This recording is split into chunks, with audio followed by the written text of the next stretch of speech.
스포츠윤리 과목은 누구나 선택하고 있고 가장 친숙한 과목입니다. 생활 스포츠 지도사 2급 필기시험에서 가장 많이 선택하는 과목 중에 하나입니다. 암기할 부분이 있지만 고득점 합격이 가능합니다. 암기할 부분은 자세한 설명과 함께 재미있게 진행해 보겠습니다.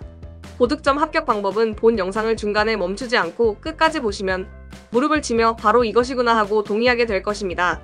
스포츠 윤리는 기출문제 범위에서 반복적으로 출제되고 있습니다. 그래서 기출문제 분석이 무엇보다 중요한데요. 기출문제가 처음 공개된 2015년부터 2024년까지 총 10년치 기출문제를 모두 분석해서 자주 출제되는 기출문제에 대한 요약자료를 제공합니다. 본 영상에 특별한 꿀팁 정보가 많이 포함되어 있는데요. 끝까지 보셔야 내용이 완성되며 안 보면 후회할 꿀팁 정보도 중간에 계속 제공하겠습니다. 가장 중요한 정보는 끝까지 보셔야 모두 알 수 있어요. 생활 스포츠 지도사 시험 관련 영상을 계속 제작하고 있는데요.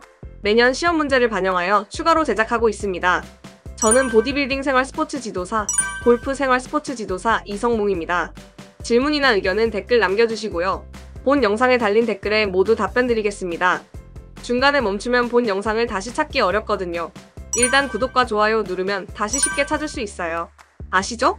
참고 자료를 외우기 쉽게 제 나름대로 다시 편집했습니다. 가능한 암기하기 쉽고 초보나 비전공자도 이해하기 쉽도록 재편집하였습니다. 암기를 위해 과장된 표현이 일부 있습니다. 반복해서 들으면 핵심 파악에 많은 도움이 될 것입니다. 지금부터 설명하는 내용은 크몽 전자책에 모두 포함되어 있는데요. 크몽 전자책 다운로드 링크는 첫 번째 고정 댓글에 있어요. 아시죠? 전자책은 휴대성이 좋고 편리해요. 스마트폰, 태블릿, PC에서 볼 수 있고 인쇄도 가능해요. 확대해서 볼 수 있고 형광펜, 중요 표시, 메모도 할 수 있어요. 크몽 전자책을 다운로드하면 총 10개 과목이 함께 있는데요. 5과목 선택 방법에 대해 핵심만 짧게 안내해 보겠습니다. 자세한 안내는 별도 영상으로 제공하겠습니다. 생활 스포츠 지도사 필기시험은 7과목 중에서 5과목을 선택하게 되는데요. 대부분 한국체육사, 윤리, 사회학, 교육학, 심리학을 선택하고 있어요. 운동역학에서 고득점하는 경우도 있는데요. 별도로 설명드리겠습니다. 시험 접수를 생활 스포츠 지도사가 아니고 유소년이나 노인, 장애인 스포츠 지도사를 선택한 경우는 해당 과목 이외에 4과목을 선택하게 됩니다. 생활 스포츠 지도사에 합격하면 그 다음 해에 유소년과 노인 종목을 응시하게 되는데요. 구술시험만 보면 되기 때문에 모두 합격하면 총 3개의 자격증을 받게 됩니다. 유소년이나 노인으로 합격해도 그 다음 해에 생활 스포츠 지도사와 나머지 종목을 응시합니다. 구술시험만 보면 되기 때문에 이렇게 해도 결국 총 3개의 자격증을 받게 됩니다. 구술시험 관련 핵심 안내입니다. 유소년과 노인 종목을 응시하는 경우는 구술시험에서 유아체육론과 노인체육론 내용이 출제됩니다. 그래서 유아체육론과 노인체육론은 필기시험을 안 보더라도 알아야 합니다. 추가적으로 꿀팁 하나 알려드립니다. 생활 스포츠 지도사 합격한 다음 해에 유소년과 노인을 응시하는 경우가 많지만 장애인 스포츠 지도사까지 함께 응시할 수 있습니다. 다만 장애인 스포츠 지도사에 응시하려면 특수체육론 한 과목을 필기시험으로 추가 응시해야 합니다. 그래서 생활이든 유소년이든 노인이든 아무거나 빨리 합격하면 그 다음 해에 장애인 스포츠 지도사까지 총 4개의 자격증을 취득할 수 있습니다. 해당 내용은 별도 영상으로 자세히 안내하도록 하겠습니다. 오늘의 결론은 시험 보는 7과목 외에 나머지 3개 과목도 함께 알면 좋습니다. 지금 영상을 보시는 분이 여자분이거나 남자분일 텐데요. 아이 잘 키우려면 유아체육론 공부하는 것이 매우 중요합니다. 지금 영상을 보는 모든 분은 노인이 되는데요. 노인체육론에서 노인 건강에 대한 정보도 알면 좋습니다. 스포츠 지도하려면 운동생리학과 운동역학도 알아야 합니다. 전자책에 포함된 10개 과목의 설명 영상은 유튜브 영상으로 모두 제공합니다. 보디빌딩 응시하는 분은 잠시 집중해 주시고요. 제가 보디빌딩 구술시험 전자책 분야에서 3년 연속 판매 1등인데요. 보디빌딩 구술시험에서 출제되는 문제를 운동생리학, 운동역학, 그리고 유아체육론, 노인체육론 과목의 해당 부분에 별도 표시를 해놨습니다. 보디빌딩 종목이 아니더라도 유소년과 노인 응시하시는 분은 유아체육론과 노인체육론에 표시된 구술시험 문제가 동일하게 출제될 수 있으니 꼭 참고하세요. 전자책 다운로드 하신 분은 1페이지 하단에 구매 후 5점 만점 평점과 좋은 후기 부탁드립니다 라고 되어 있습니다. 5점 만점과 좋은 후기 꼭 부탁드립니다. 전자책 3페이지 상단에 구글 설문지 링크가 있습니다. 지금 보시는 것은 샘플 링크이고요. 전자책 다운로드 받으신 분은 실제 접속 링크가 있습니다. 해당 링크에 메일 주소를 입력하시면 이벤트 선물을 보내드리고 전자책이 수정되면 수정된 내용을 반영해서 추가로 메일로 보내드립니다. 떠먹여주는 핵심 요약자료도 메일로 제공합니다. 이벤트 선물과 제공되는 요약자료, 샘플은 카페 자료실에 있습니다. 전자책 수정사항과 중요사항은 밴드와 카페를 통해 안내됩니다. 요즘은 오픈 채팅방을 많이 사용하는데요. 모든 질문은 오픈 채팅방에 주세요. 저를 포함해서 모든 분들이 함께 답변을 드릴 것입니다. 오픈 채팅방 주소는 밴드와 카페를 통해 안내됩니다.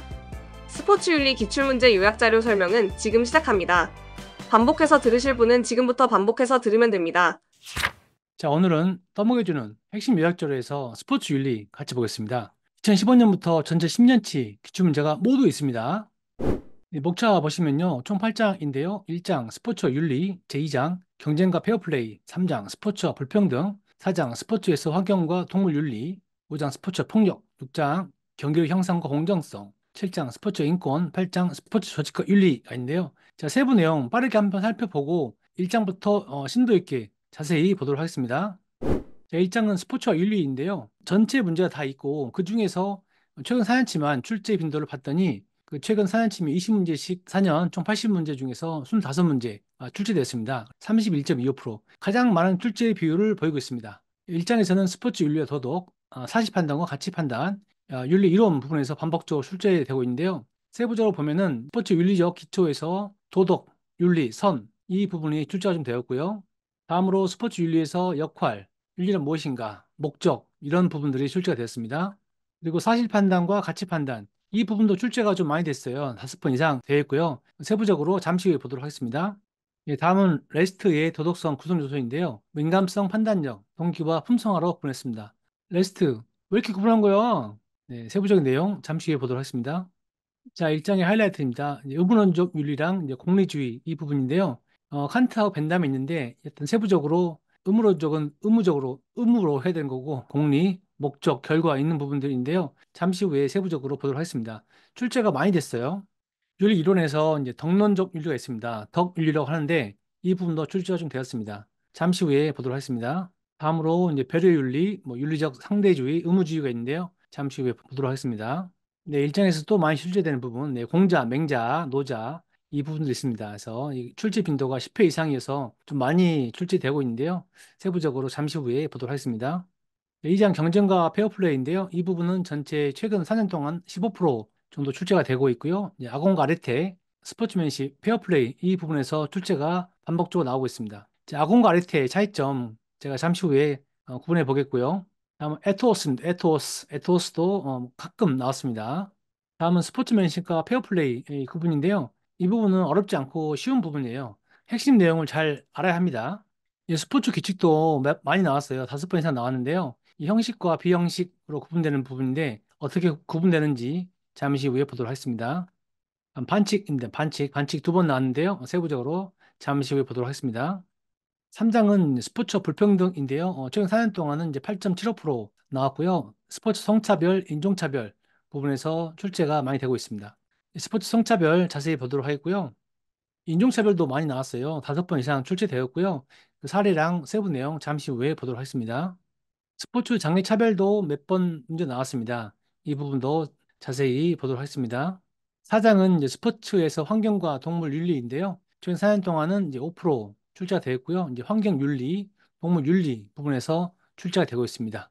그래서 스포츠 환경 부분이 있고요. 예, 동물 윤리 부분에서는 사람 이름 물어보는 게 몇 번 나왔어요. 피터 싱어가 제일 많이 나왔고요. 다른 학자도 몇 번 나왔습니다. 학자를 왜 물어보는 거야? 테일러도 많이 나왔어요. 3번 나왔는데요. 이 사람에 대해서 살펴보도록 하겠습니다. 5장은 스포츠 폭력인데요. 이 부분도 4년 동안 6.25% 출제되고 있고요. 이제 스포츠 폭력, 스포츠 성폭력 이런 부분들이고요. 이 보디빌딩 구술에서도 폭력이 많이 나오고 있어요. 스포츠 윤리에서도 10번 이상 출제가 많이 되고 있습니다. 네, 스포츠 폭력도 학자 이름이 나왔습니다. 한나 아렌트, 지다르. 나중에 볼게요. 6장은 경기력 향상과 공정성인데요. 출제 빈도는 7.5% 정도 출제되었고요. 이 도핑 부분에서 많이 나오고 있습니다. 이 도핑은 이제 보디빌딩 구술에서도 많이 나오고 있어요. 윤리에서도 15번 이상 많이 나왔고 부술에서도 엄청 많이 나오는 부분입니다. 세부적인 내용 잠시 후에 보도록 하겠습니다. 직장은 스포츠 인권인데요. 최근 4년 동안은 이제 8.75% 출시됐고요. 스포츠 윤리센터, 스포츠 인권 부분에서 반복적으로 나오고 있습니다. 스포츠 윤리센터가 있고요. 예, 스포츠 인권 부분인데요. 인권도 많이 나왔습니다. 그래서 스포츠 인권 최저학력제 이 부분은 보디빌딩 구술에서도 출제가 많이 되고 있습니다. 예, 마지막 장 8장인데요. 스포츠 조직과 윤리 이 부분은 출제 빈도는 5%이고요. 심판, 스포츠 윤리 원칙 이런 부분에서 출제가 되고 있습니다. 심판도 5번 이상 나왔고요. 스포츠 정의에서 이제 평균적 정의, 분배적 정의, 절차적 정의 이 부분이 출제가 되고 있습니다. 1장부터 자세히 보도록 하겠습니다. 스포츠와 윤리 부분인데요. 기출문제는 전체 10년치가 다 있고요. 최근 4년치만 봤더니 31.25% 제일 많이 나오고 있고요. 스포츠 윤리와 도덕, 사실 판단과 가치 판단, 윤리 이런 부분에서 반복적으로 나오고 있습니다. 1장이 좀 어려워요. 자, 스포츠 윤리적 기초, 도덕, 윤리, 선이 있는데요. 도덕은 양심이죠. 자율성, 그 개인의 내면성 문제를 주로 다룹니다. 그래서 모든 사람들이 지켜야 할 도리를 도덕이라고 합니다. 자, 윤리는 실천이죠. 실천. 도덕은 양심과 뭐 자율성 기본인 거고, 윤리는 실천의 자율성을 중시한다. 그 직업 윤리로는 이제 체육교사가 배우자 명의로 술집 운영하면 안 된다. 이런 실천적인 부분이 윤리입니다. 선은 착할 선이에요. 착하다, 좋아, 선이야. 좋은 매너, 이런 부분이 선이고요. 선 오른쪽에 좋은 패스는 선이 아닙니다. 좋은 연기, 좋은 반칙도 선이 아니고요. 이런 부분 유의하시면 되겠습니다. 스포츠 윤리학의 이론적 토대는 이제 도덕과 윤리선, 이 세 개를 스포츠 윤리학의 이론적 토대라고 할 수 있습니다. 자, 문제 들어갑니다. 2018년도 문제인데요. 스포츠 윤리학의 이론적 토대가 되는 개념을 바르게 묶은 것은, 그래서 정답은 2번입니다. 도덕, 윤리, 선 이렇게 세 개가 나왔습니다. 쉽죠? 자, 파일을 두 개 띄워놓고 같이 볼 텐데요. 자, 2015년도 문제입니다. 이제 괄호 안에 들어갈 말로 순서대로 바르게 짝지어 놓은 것은 정답은 2번이어서 이 도덕적하고 윤리적, 위에 보시면 이제 도덕적이란 말과 윤리적이란 말을 구분하는 문제인데요. 술집을 배우자와 함께 술집 운영하는 것은 이제 도덕적으로는 문제가 안 되는데 윤리적으로는 직업 윤리적으로는 문제가 된다. 직업 윤리에서는 이제 체육교사가 배우자 명의로 술집 운영하는 것은 안 된다. 이런 부분들이 윤리다. 이렇게 이해하시면 되겠습니다. 2019년도 문제인데요. 이제 스포츠 윤리 개념에 대한 설명으로 적절하지 않은 것은 정답 3번입니다. 절묘한 기술로서 좋은 패스는 도덕적 선이다 했는데 그 좋은 패스는 선이 아니죠. 위에서 보시면은 선은 좋은 매너이고 좋은 패스는 선이 아니다 말씀드렸죠. 자, 기출 문제가 20문제씩 10년이면 200문제예요. 그래서 모든 문제를 다 읽어드릴 수는 없고 핵심 위주로 진행하겠습니다. 또 질문 사항은 오픈 카톡 통해서 문의 주세요. 답변 드리겠습니다. 2022년 문제입니다. 최근 문제죠. 도덕적 선의 의미를 내포한 것은 정답은 4번이었고요. 경기에 패했음에도 불구하고 상대팀에게 박수를 보내는 좋은 매너, 이런 부분들이 도덕적 선이다. 이렇게 해서 이게 정답이고요. 보시면 좋은 패스나 좋은 연기, 좋은 반칙은 선이 아니다 하고 위에서 알려드렸죠. 네, 쉽죠? 예, 다음은 스포츠 윤리란 무엇인가? 목적, 역할 있고요. 이 독자성이 있는데 독자성이 꽤 좀 논란이 좀 있습니다. 설명 뒤에서 더 드리겠고요. 스포츠 윤리란 무엇이냐? 그 스포츠 행위 중에서 가장 기본적이고 상식적인 것. 그래서 올바른 목적과 행위가 있는 것. 스포츠 현장에서 요구되는 규칙과 기본적 원리 준수. 이런 것들이 스포츠 윤리다. 자, 스포츠 윤리의 목적은 스포츠 행위에 공정한 조건을 제시하고 도덕적 자질과 인격 함양을 추구한다. 스포츠맨십, 페어플레이, 스포츠 윤리 규범 이런 것들이 스포츠 윤리의 목적이다. 오른쪽 보시면은 의도적 반칙 이런 것들은 스포츠 윤리라고 할 수 없고 의도적 파울도 스포츠 윤리라고 할 수 없습니다. 스포츠 윤리는 오른쪽 보시면 바람직한 공동체 모습을 제시하는 것이 스포츠 윤리의 목적이다. 다음 역할인데요. 이제 스포츠 윤리의 역할은 스포츠 상황에서 행동 목적, 옳고 그름 결정하는 근본 원리를 탐색하는 것이 스포츠 윤리의 역할이다. 스포츠 윤리는 스포츠 상황에서 옳고 그름 판단하는 것이 스포츠 윤리의 역할이다. 다음은 독자성인데요. 스포츠의 독자성은 우리 경쟁의 도덕적 조건과 뭐 가치 있는 승리의 의미를 밝히는 부분, 비도덕적 행위의 유형과 공정성의 조건을 제시하는 부분, 그 스포츠를 통한 도덕적 자질과 인격의 향망을 추구하는 부분입니다. 논란이 되는 부분은 뒤에서 문제랑 같이 보겠고요. 표 밑에 역할 있는데 스포츠 윤리의 역할로 적절하지 않은 것은 이제 사실만 기술하거나 미학적 탐구 이런 것들은 스포츠 역할로 적절하지 않습니다. 2015년 문제인데요. 스포츠 윤리에 대한 설명으로 바르지 않은 것은 해서 정답 3번입니다. 그 승리를 위한 의도적 파울. 위에 보시면 표 오른쪽에 의도적 파울이 있었죠. 의도적 파울은 스포츠 윤리라고 할 수 없다고 했었죠. 문제 보시면은 스포츠 윤리란 가장 기본적이고 상식적인 것, 올바른 목적과 행위, 스포츠 현장에서 요구하는 규칙과 기본적인 원리 준수 이런 것들이 스포츠 윤리다.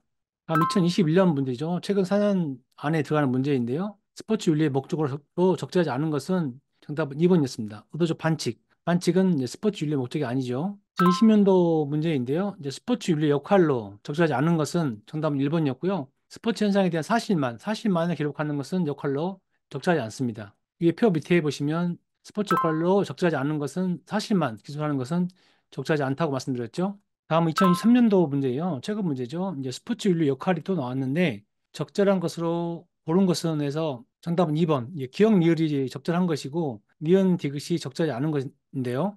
예, 니은은 이제 스포츠 현상을 사실적으로 기술하는 거. 그래서 이거는 제가 위에 보시면 사실만 기술하는 거. 이런 부분들은 윤리 역할로 적절하지 않다고 말씀드렸죠.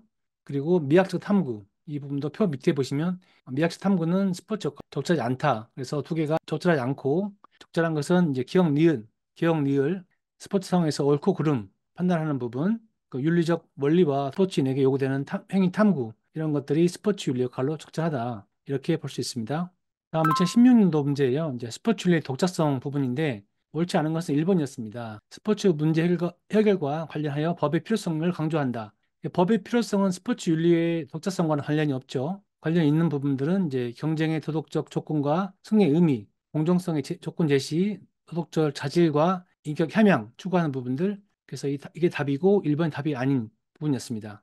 다음은 2024년도 작년 문제인데요. 이게 좀 논란이 있었습니다. 자, 스포츠 윤리 특징으로 적절하지 않은 것은 해서 정답 3번이었는데 스포츠 윤리 특징으로 보면은 1번 스포츠 경쟁의 윤리적 기준이다. 맞는 부분이고 올바른 스포츠 경기 방향이 된다. 4번 스포츠인의 행위가 실천의 기준이다. 스포츠 윤리 특징이라고 볼 수 있고요.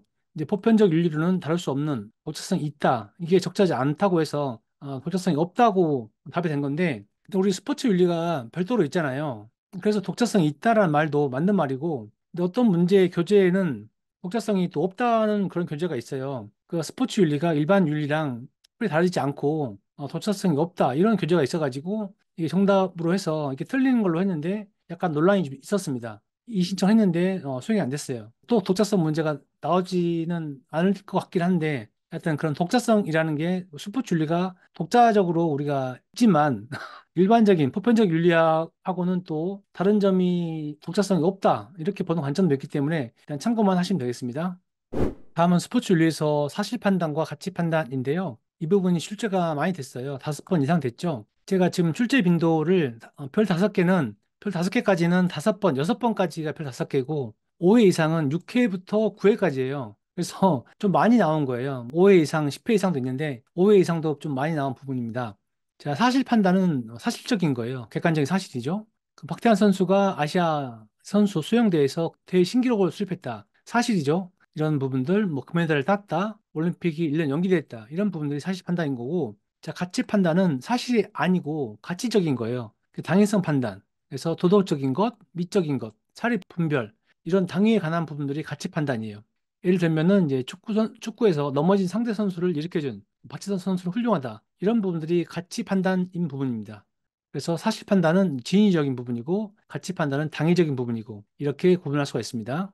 2018년도 문제를 볼게요. 이제 스포츠 윤리에서 주요 관심사인 가치 판단 형태로 적절하지 않은 것은 정답은 3번이었습니다. 사실적인 것. 위에 보시면 사실 판단이죠. 사실적인 거는 가치 판단이 아니고 사실 판단이지 않습니까? 그래서 2018년도 4번 문제는 정답이 3번. 사실적인 것이 가치 판단이 아니고 사실 판단이다. 그래서 가치 판단인 것은 이제 도덕적인 것, 2번 미적인 것, 사리 분별 이런 부분들이 가치 판단이다. 이렇게 이해하시면 되겠습니다. 2016년도 문제인데요. 가치 판단적 진술이 아닌 것은 그래서 정답은 4번이었고요. 김연아 선수가 올림픽에서 금메달을 땄다. 이 금메달을 딴 것은 가치 판단이 아니고 사실 판단이죠. 위에 표 보시면 김연아 선수가 올림픽 경기에서 금메달을 땄다. 이런 부분이 사실 판단이고 문제에서 가치 판단이 아닌 거죠. 2020년도 문제도 가치 판단 사례로 적절하지 않은 것은 해서 도쿄올림픽이 1년 연기되었다. 이 부분도 가치 판단이 아니고 사실 판단이죠. 그래서 정답은 1번입니다. 다음 문제 보겠습니다. 이제 보기에 기억 니은에 들어갈 용어 문제인데요. 자, 기억은 실제 사건과 현상에 대한 진술, 이 사실 판단인 거죠. 정답은 3번인데요. 사실 판단과 가치 판단 문제인데요. 자, 니은 보시면은 이제 수영에서 대회 신기록을 수립한 선수가 박태환 선수인데 이런 신기록 관련 문제는 이제 사실 판단인 것이고 축구 경기 중에 넘어진 상대 선수를 일으켜준 박지성 선수는 훌륭하다. 이런 부분들이 이제 가치 판단인 부분이죠. 그래서 기억은 사실 판단, 니은 가치 판단입니다.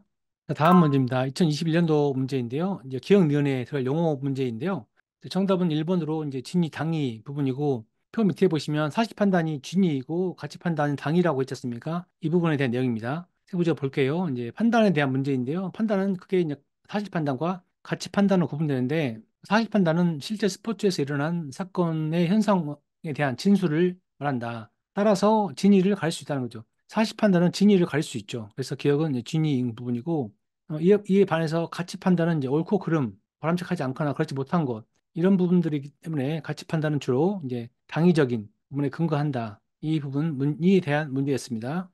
다음 문제입니다. 2022년도 문제고요. 이제 가치 판단에 해당하는 것을 이제 모두 고른 것은 최초 정답은 3번이었어요. 근데 1번, 2번이 이제 복수 정답 추가됐는데 보겠습니다. 가치 판단이 3번이 기억 니은 디귿, 근데 니은이 아닌 건데 이성화는 이제 밴쿠버 동계올림픽 대회에서 금메달을 획득했다. 금메달 획득 이거는 가치 판단이 아니고 사실 판단이죠. 위에 표 보시면은 이제 뭐 올림픽 경기에서 금메달 땄다. 이 사실적인 것이 사실 판단이고 가치 판단이 아니냐고 했지 않습니까?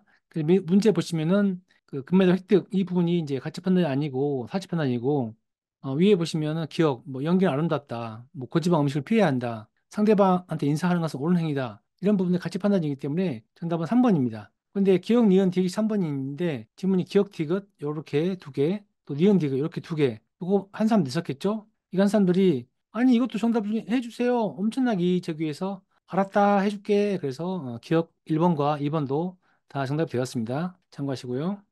예, 다음은 이제 레스트의 도덕성 구성 요소인데요. 네 가지로 구성했습니다.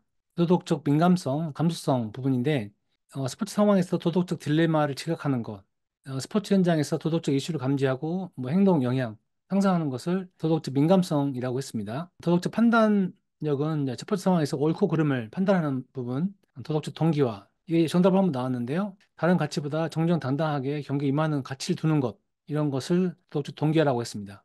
그래서 연봉 명예보다는 이제 스포츠맨십과 페어플레이가 중요한 가치가 있다. 가치적인 부분을 이제 도덕적 동기화라고 했습니다. 자, 도덕적 품성화는 이제 스포츠 상황에서 장애 요인을 극복하여 실천할 수 있는 강한 의지, 용기, 인내, 품성 갖게 하는 것 이런 부분들을 도덕적 품성화로 했습니다.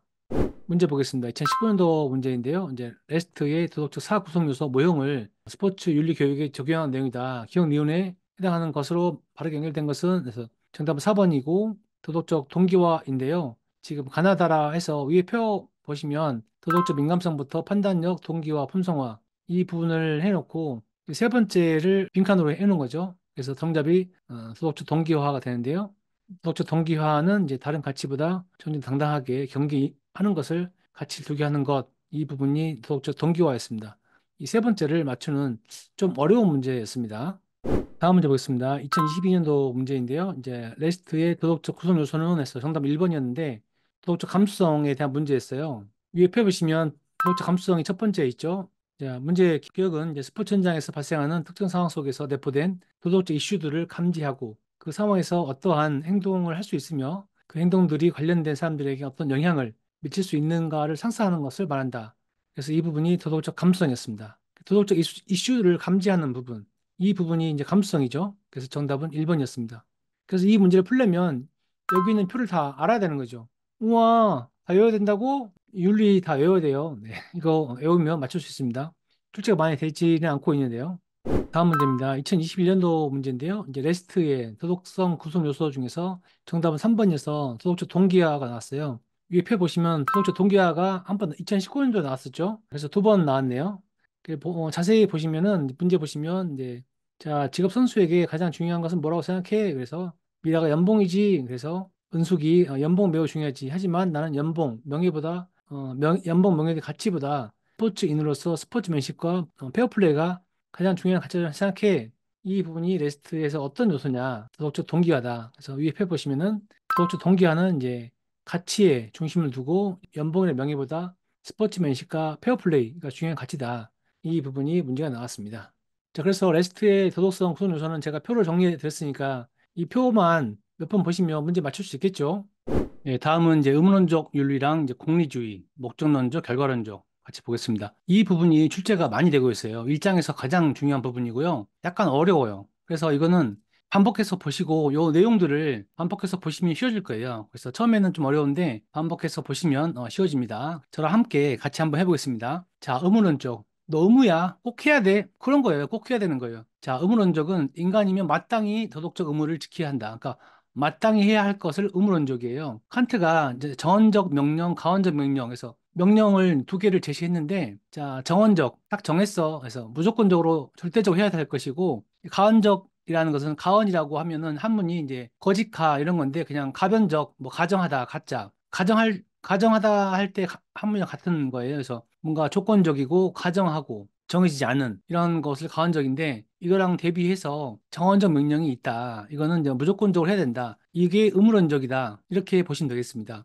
자, 그래서 보시면 예를 들면은 이제 야구 코치가 빈볼을 지시했어요. 야, 맞춰. 그랬더니 투수가 그건 도덕 원리에 어긋나는데요. 그래서 안 했어요. 이러한 게 의무론적이다. 아니야. 그런 거는 옳지 않아. 그래서 또 심판이 페널티킥을 선언했는데 선수가 이거 반칙 아니에요. 사실대로 얘기한 거. 이런 것들이 이제 의무론적이어서 페어플레이, 절대적 도덕이다. 그래서 의무론적은 당연히 인간이면 마땅히 해야 될 거. 인간이면 마땅히 빈볼을 이제 하지 않아야 되고, 인간이면 마땅히, 이건 반칙 아닌데, 그 사실대로 얘기하고, 이러한 것들이 의무론적이다. 자, 여기는 쉬워요. 그런데, 자, 문제는 이거랑 같이 나오지 문제가 섞어서 나와요. 왜 섞는 거야? 왜 섞긴요? 어렵게 내려고 하는 거죠. 자, 그래서 이 부분은 이제 같은 말이에요. 공리주의나 이제 목적론적, 뭐 결과론적 같은 말인데, 벤담이 최대 다수의 최대 행복을 얘기했죠. 공리주의, 그러니까 공동의 이익이 중요하다. 윤리는 공동의 이익이 중요하다. 이제 그런 거예요. 그래서 이거는 또 이것만 있는 게 아니고 행위를 함에 있어서 유용성, 공평성 이 원리가 적용되고 그 행위의 옳고 그름은 그 행위의 결과로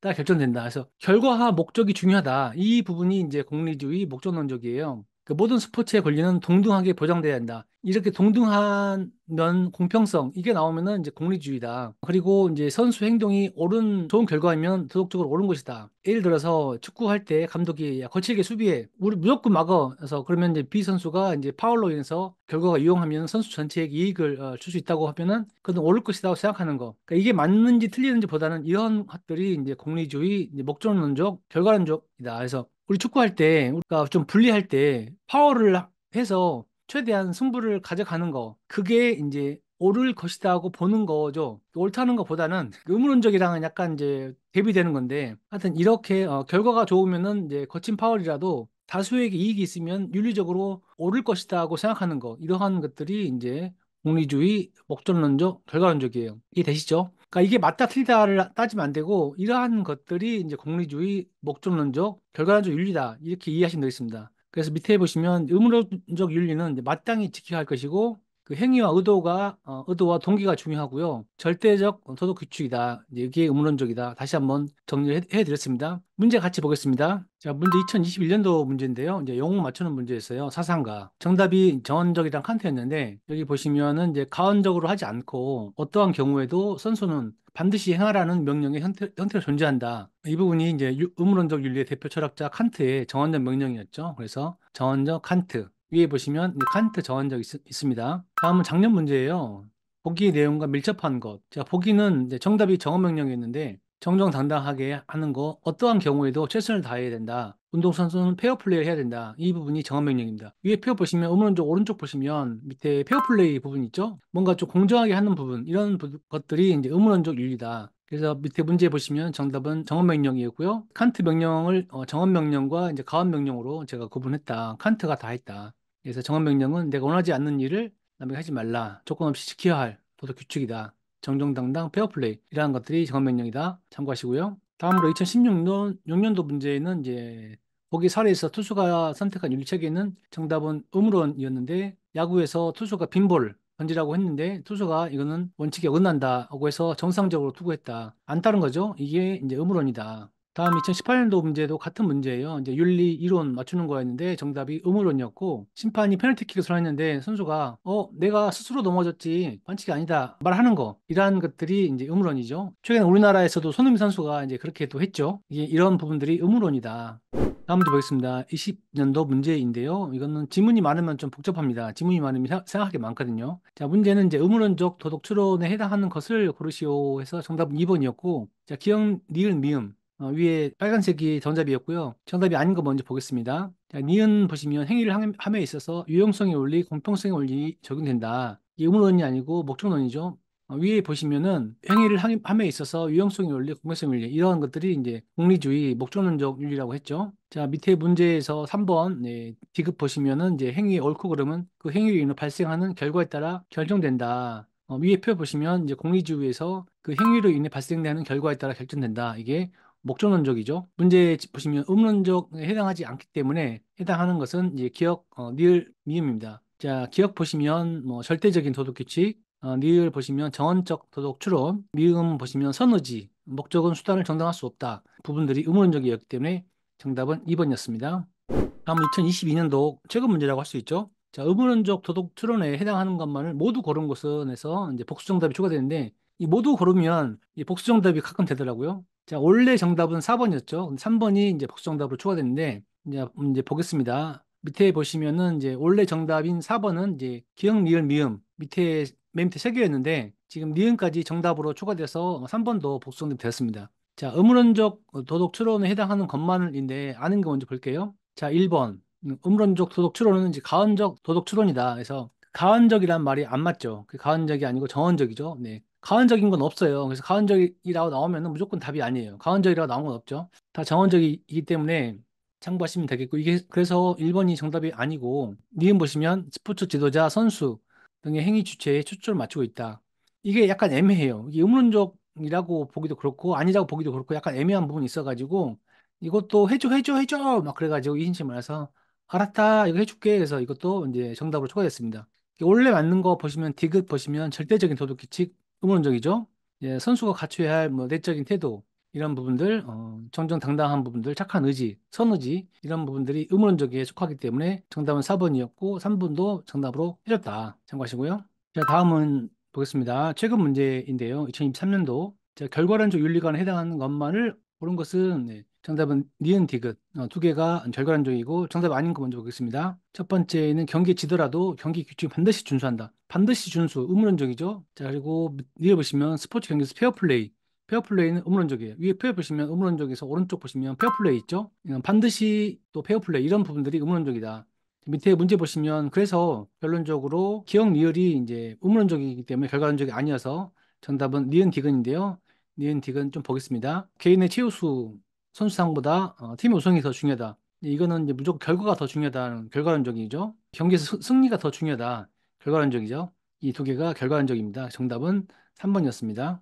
다음 문제도 최근 문제입니다. 2022년도 문제인데요. 윤리 이론 적절한 것은 정답은 공리주의였는데 이제 모든 스포츠 권리는 동등하게 보장, 공평성, 평등, 결과가 중요하다. 이런 것들이 공리주의라고 했죠. 위에 표 보시면은 가운데 권리 동등하게 두 번째 유용성, 공평성 나오는 게 이제 공리주의, 목적론적, 결과론적이다. 정답 밑에 보시면 1번 공리주의다. 다음 보겠습니다. 2017년도 문제고요. 이제 윤리, 이론 맞추는 거였는데 정답이 이제 공리주의였어요. 그 보기 보시면 이제 감독이 상대 선수를 거칠게 수비하라고 했는데 이 선수는 소속팀 전체에게 이익을 줄 수 있다면 자신 행동은 옳을 것이라고 생각했다. 이게 공리주의다. 감독이 거칠게 하라고 했는데 이게 전체에게 이익을 줄 수 있으면 행동이 옳을 것이다 생각하는 게 공리주의다고 했죠. 다음 보겠습니다.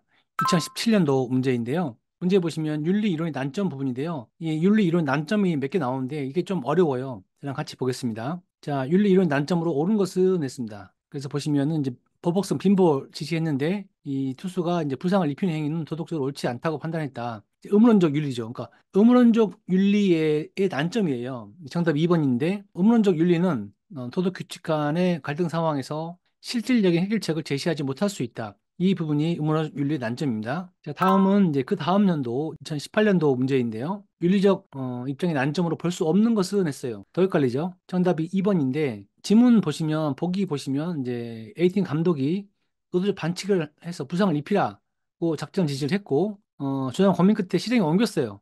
결과적으로 승리를 가져왔어요. 이게 목적론적이죠. 의문론적이 아니고 결과적으로 이제 팀의 승리를 가져와서 이제 결과론적인데 이거의 난점으로 볼 수 없는 것은 2번이에요. 그래서 팀 전체 이익보다 선수 개인의 이익이 더 중요할 수 있다. 이거는 이제 보기에 있는 이제 목적론적 윤리의 난점이 아니고 음론적 윤리의 난점이죠. 방금 앞에 나왔던 부분. 지금 목적론적 윤리의 난점은 이제 1번, 3번, 4번인데 이 부분에서 이제 목전론적 윤리 단점 잠깐 같이 보면은 이 목전론적 윤리 단점은 이제 결과만 놓고 보면 부상을 입힌 선수는 옳은 것으로 간주될 수 있다. 이런 부분이 난점이고 3번 선수가 갖는 상식적이고 보편적인 도덕적 직관과 충돌하는 결론을 이끌어낼 수 있다. 이 부분도 난점이죠. 그리고 4번 우리 팀이 행복할 수 있다고 해서 축구 경기에 참가한 모든 사람이 행복한 것은 아니다. 이런 부분도 이제 목전론적 윤리의 난점입니다. 지금 문제에서는 이제 목전론적 윤리의 난점을 봤었고 그 앞에 문제에서는 이제 의문론적 윤리의 난점을 봤습니다. 자, 다음 문제 보겠습니다. 2020년도 문제인데요. 보기 가에서 A팀을 지지하는 이론의 제한점을 나에서 모두 고른 것은 자, 지문이 길면 어려워요. 헷갈리니까. 자, 지문 보시면 가 보시면은 이제 A팀 감독이 시간을 끌도록 지시했어요. 진대 축구해!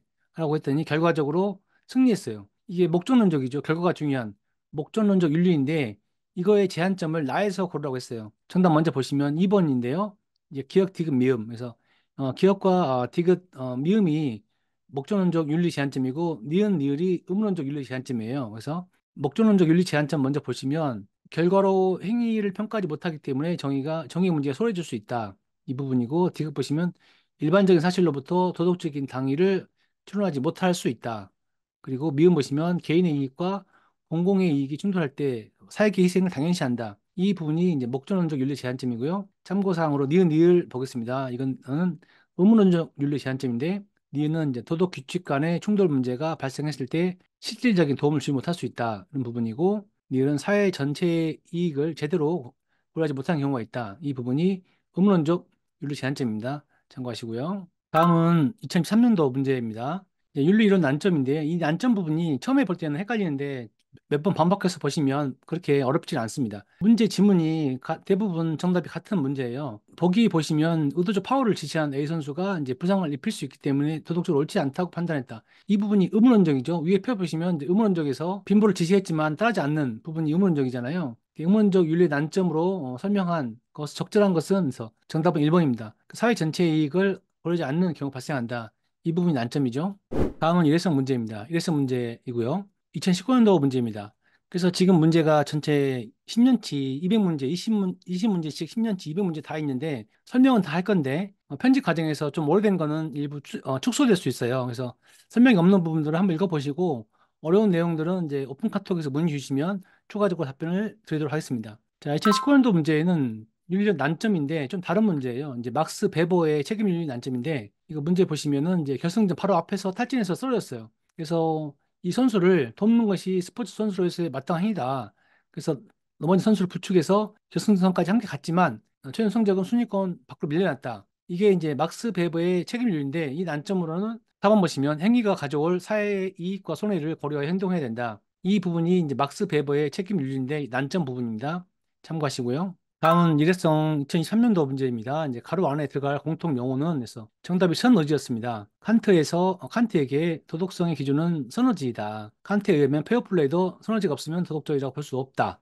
선의지는 도덕적인 선수가 갖춰야 할 내적인 태도이자 도덕적 행위의 필요 충분 조건이다. 한 번 나왔었고요. 다음으로 작년도 나온 문제인데요. 정답이 공리주의인데 공리주의에서 좀 더 자세하게 나왔어요. 자, 지문 보시면 나는 경기에 참여할 때마다 나의 행동 하나가 가능한 많은 사람이 만족하는데 기여할 수 있도록 노력한다. 이게 행위 공리주의입니다. 그래서 행위 공리주의는 이제 행위나 행동이 사람들 만족에 기여한 노력을 행위 공리주의라고 하고 자, 규칙과 제도적, 직관적 공리주의를 설명을 좀 해놨어요. 그래서 작년도에 나왔기 때문에 또 나올 수 있어서 설명을 좀 더 드리면 이제 규칙 공리주의는 이제 규칙이 최대 행복이다. 3번의 제도적 공리주의는 제도가 최대 행복이다. 4번 직관적 공리주의는 개인의 직관적 판단이 매우 중요하다. 이런 부분입니다. 예, 참고하시면 되겠습니다. 다음도 작년 문제인데요. 이제 보기의 주장과 밀접한 관련이 있는 것은 해서 원래 정답이 4번이었는데 1, 2, 3번이 복수 정답으로 추가됐어요. 그래서 다 맞으면 쳐야 되는데 4번 정답은 공리주의였고요. 요즘에는 젊으신 분들이 이의 제기를 많이 하기 때문에 이제 복수 정답 비율이 조금씩 올라가고 있습니다. 보기 보시면 이제 스포츠 경기에서 승자의 만족도는 1이고 패자의 만족도는 0이라고 말하는 사람이 있다. 그러나 스포츠 경기에서 양자의 만족도 합은 0에 가까울 수도 있고 2에 가까울 수도 있다. 승자와 패자의 만족도가 각각 1에 가까울 수 있기 때문이다. 무슨 말이야? 이렇게 해서 이 정답이 원래 공리주의였는데 이거 칸트랑 좀 연관 있는데 막 이런 이의제기가 있고 정원명리랑도 비슷해. 그래서 에이 다 맞음 이렇게 해서 다 맞음 처리됐습니다. 참고하시기 바라겠습니다. 자, 이렇게 해서 의문론적 윤리랑 공리주의, 목적론적 윤리, 결과론적 윤리를 살펴봤습니다. 문제 보시고 자주 보시면 이해가 될 거고요. 여기는 요약표 보시면 문제 맞출 수 있겠죠. 자, 넘어갑니다. 다음은 덕론적 윤리입니다. 덕윤리라고도 하는데요. 최근에도 출제가 되고 있어요. 출제 빈도는 높지 않은데 같이 보겠습니다. 자, 덕론적 윤리는 도덕적 행위는 행위자의 덕, 품성에 의해서 정해진다라고 보는 게 덕론적 윤리입니다. 행위자가 중요한 거죠. 예를 들면 프로야구 선수는 매 경기마다 더위에 고생하는 어린 볼보이들을 위해 시원한 음료를 제공했다. 이게 덕, 품성에 관한 문제죠. 스포츠 상황에서의 행위의 정당성보다 개인의 인성을 강조하는 게 덕윤리다. 비윤리적 행위는 스포츠인의 올바르지 못함, 품성에서 비롯된다. 그 미덕은 드러내는 행동은 옳은 것이고 악덕 행동은 그릇된 것이다. 라고 보는 게 덕윤리입니다. 자, 이렇게 참고를 하시고 문제 보겠습니다. 2023년도 4번 문제. 스포츠 윤리 중에서 덕윤리의 특징으로 적절하지 않은 것은 해서 정답은 3번이었습니다. 정답 먼저 보시면 어떤 행위를 하는 선수가 대회하는 것보다 무엇이 올바른 행위인지를 판단하는데 더 주목한다. 이건 의문론적이죠. 그래서 정답이었고요. 자, 1번, 2번, 4번 보겠습니다. 스포츠 상황에서 행위의 정당성보다 개인의 인성, 자, 인성을 강조하는 부분이 덕윤리죠. 2번 보시면 이제 품성, 이 부분이 덕윤리고, 4번 보시면 미덕이라든가 행동은 옳은 것이고 악덕을 드러내는 것은 그릇된 것이다. 이게 덕윤리입니다. 위에 표에서 제 정리해뒀습니다. 참고하시고요. 다음 문제 보겠습니다. 2017년도 문제인데요. 자, 재현이가 주장하는 윤리 이론에 해당하는 것으로 옳지 않은 것은 했습니다. 정답은 1번이었고요. 자, 재현이가 난 윤리에서 중요한 것은 그 행위자의 내면의 품성에 대한 판단이며 도덕적 행위 실천이라고 생각해. 그래서 그 품성이니까 정답은 이게 동론적 입장인데 자, 1번 보시면 행위의 주체보다는 행위 자체에 초점을 맞추고 있다. 동론적 입장은 바뀌었죠. 동론적 입장은 행위 자체보다는 행위 주체에 초점을 맞추는 게 동론적 입장입니다. 그래서 1번이 이제 옳지 않은 것이고요. 옳은 거 보시면 이 행위자의 인성을 중시한다. 3번 무엇을 해야만 하는가가 아니고 어떻게 사야 하는가 근본적인 질문이다. 4번 감정을 도덕적 동기로 인정한다. 이게 동론적 입장입니다. 참고하시고요. 다음 문제입니다. 2019년도 문제인데요. 자, 지영이의 윤리적 입장. 자, 지영은 이제 행위자의 내면적 품성과 도덕적 행위의 실천이라고 생각해. 이게 동론적 입장이잖아요. 이 입장에 적절치 않은 것. 정답도 똑같아요. 행위 주체보다는 행위 자체에 초점을 맞추고 있다. 이게 정답이죠. 그래서 행위 자체보다는 행위 주체에 초점을 맞추고 있는 게 동론적 입장이기 때문에 1번이 정답입니다. 정답이 아닌 것들은 조금씩 바뀌는데 정답은 거의 문구가 비슷합니다. 그래서 여러분들 기출문제를 꼭 봐야 되는 이유가 이제 거기에 있습니다. 자, 다음 문제입니다. 2018년도 문제인데요. 윤리적 관점으로 옳은 것은 해서 제가 보기 보시면 이제 프로야구 선수가 이제 더위에 고생하는 어린 볼보이들을 위해서 시원한 음료를 제공했다. 이게 덕윤리죠. 이거의 관점으로 옳은 것이 2번이죠. 덕론적 관점이죠. 그래서 A 선수 행위는 유독함, 품성으로부터 나오는 선한 행동이다. 이게 덕론적 관점이고 덕윤리, 의문론적 아니고 결과론적, 상대론적 아니고 덕론적 관점이기 때문에 정답이 2번이었습니다. 다음 문제 보겠습니다. 작년 문제인데 스포츠 윤리가 어려운 게 사람 이름이 나와요. 정답이 맥킨타이어인데 뜬금없이 이렇게 어렵게 내기 위해서 이름이 나옵니다. 그래서 왜 이렇게 어려워? 근데 어렵게 낸다. 몇 문제는 참고하시면 되겠습니다. 그래서 작년도 보시면 자, 보기의 사례에서 나타난 윤리적 태도와 가장 밀접한 관련이 있는 사람이 누구냐 했는데 보기는 선수는 이제 윤리적 갈등을 겪을 때면 우리 사회에서 오랫동안 본보기가 되어온 위인들을 떠올린다. 그리고 그 위인들처럼 행동하려고 노력한다. 이게 맥킨타이어고요. 맥킨타이어는 덕윤리라든가 공동체주의 철학자입니다. 위인처럼 행동하라. 이런 사람이 되어라. 구체적인 성품을 강조한 학자입니다. 참고하시고요. 자, 이렇게 해서 동론적 윤리, 덕윤리 문제 봤습니다. 자, 이렇게 요약해드렸으니까 이거 보시면 문제 맞출 수 있겠죠? 그리고 여기 있는 요약표는 모아서 또 메일로 보내드립니다. 그래서 요약표만 보시면 여러분들이 고독 좀 할 수 있습니다. 참고하시고요. 다음은 배려윤리, 윤리적 상대주의, 의무주의인데요. 출제가 많이 된 건 아닌데 짧게 좀 보겠습니다. 자, 배려윤리, 윤리적 가치의 근거를 페미니즘에서 찾는다. 그 페미니즘은 여성차별을 없애자는 거죠. 여성차별이 있었는데 이걸 없애자는 게 이제 페미니즘이고요. 이성의 윤리가 아닌 이제 감성의 윤리, 이제 경기에 처음 출전하는 후배를 격려하는 선배 친절 이런 게 배려다. 그 근육 경련을 일으킨 상대 선수를 걱정하고 보살필 행위 이런 것들이 배려윤리다. 그 타자의 요구와 정서에 공감하고 대응이 도덕의 출발이다. 그 타자는 이제 그 야구에서 타자가 아니고 이제 다른 사람을 말하는 거예요. 자, 다음으로는 이제 윤리적 상대주의인데요. 도덕적 가치가 사회 사람에 따라 다를 수 있다. 그리고 문화 환경 등 여러 가지 조건에 따라 윤리 판단이 다르다. 예를 들면은 국제 축구 연맹은 경기 중에 히잡 착용을 금기했는데 이러한 조치가 오히려 종교적 역차별이라는 주장에 히잡을 쓴 이슬람권 여성 선수의 참가를 허용했죠. 이런 것들이 윤리적 상대주의다. 그러니까 윤리가 상대적으로 좀 다를 수 있다. 이제 그런 부분입니다. 그리고 의무주의가 있어요. 이제 규범에 복종해야 할 의무를 주장하는 도덕 이론인데요. 예를 들면 이제 비디오 판독, 이제 VAR 축구에서 상대 충돌을 피하지 않았으면 퇴장당하는 처벌입니다. 그래서 요즘 보시면은 충돌을 피할 시간이 있었는데 그 축구에서 발을 쭉 뻗었는데 이거를 꺾거나 충돌을 피하려고 하지 않으면 퇴장당해요. 이런 부분들이 이제 의무주의다. 참고하시고요. 자, 다음 문제 보겠습니다. 2021년도 좀 최근인데요. 윤리 이론은에서 정답이 배려 윤리였어요. 보기 보시면 이제 윤리적 가치를 페미니즘에서 찾고 이성 윤리가 아닌 감성의 윤리, 그리고 후배를 걱정하는 선배의 친절, 그런 격려를 일으키는 상대 선수를 걱정하고 보살피는 행위. 위에 보시면 제가 설명을 해드렸죠. 이러한 부분들이 배려 윤리다. 그래서 정답이 배려 윤리다.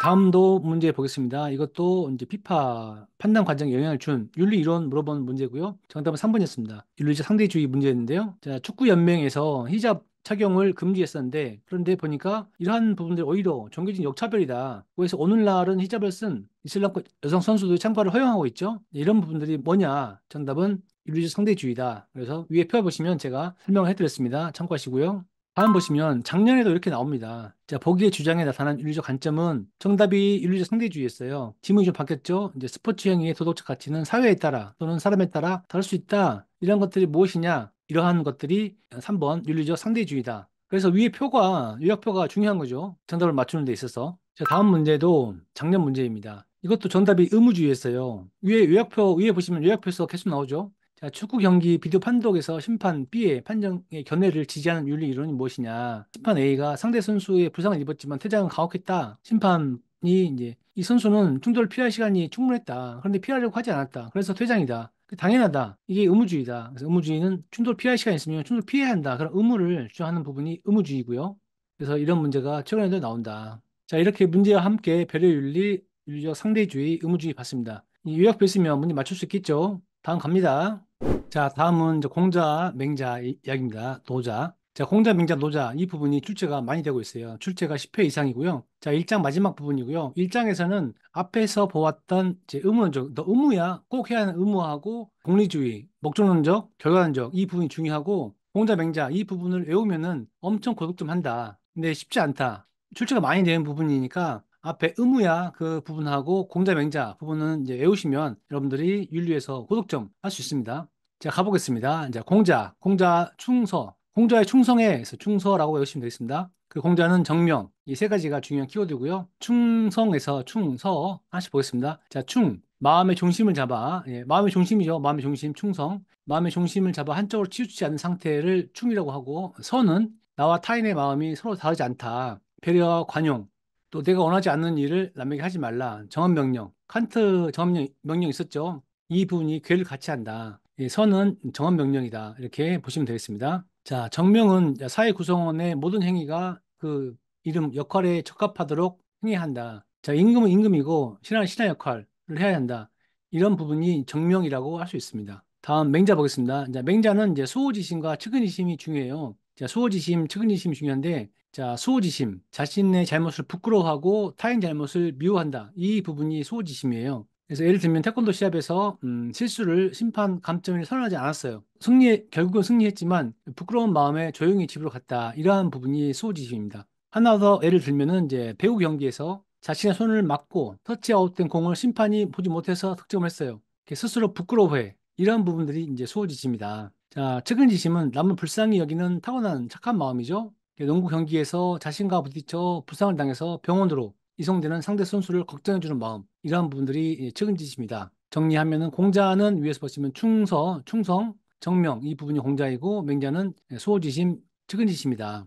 다음으로 노자는 이제 자신의 사사로운 욕심을 버리고 본연의 인간성 회복을 주장했습니다. 승리 추구보다 스포츠 자체를 즐길 수 있도록 자기 자신을 낮추고 겸양과 배려할 때 진정한 의미의 스포츠 윤리가 발현된다. 이런 부분들이 이 노자이고요. 상선약수, 노자의 사상입니다. 참고하시고요. 그래서 노자는 그 내면의 윤리성을 중요했습니다. 승리보다는 스포츠를 즐겨야 한다. 이런 부분들이 노자이다.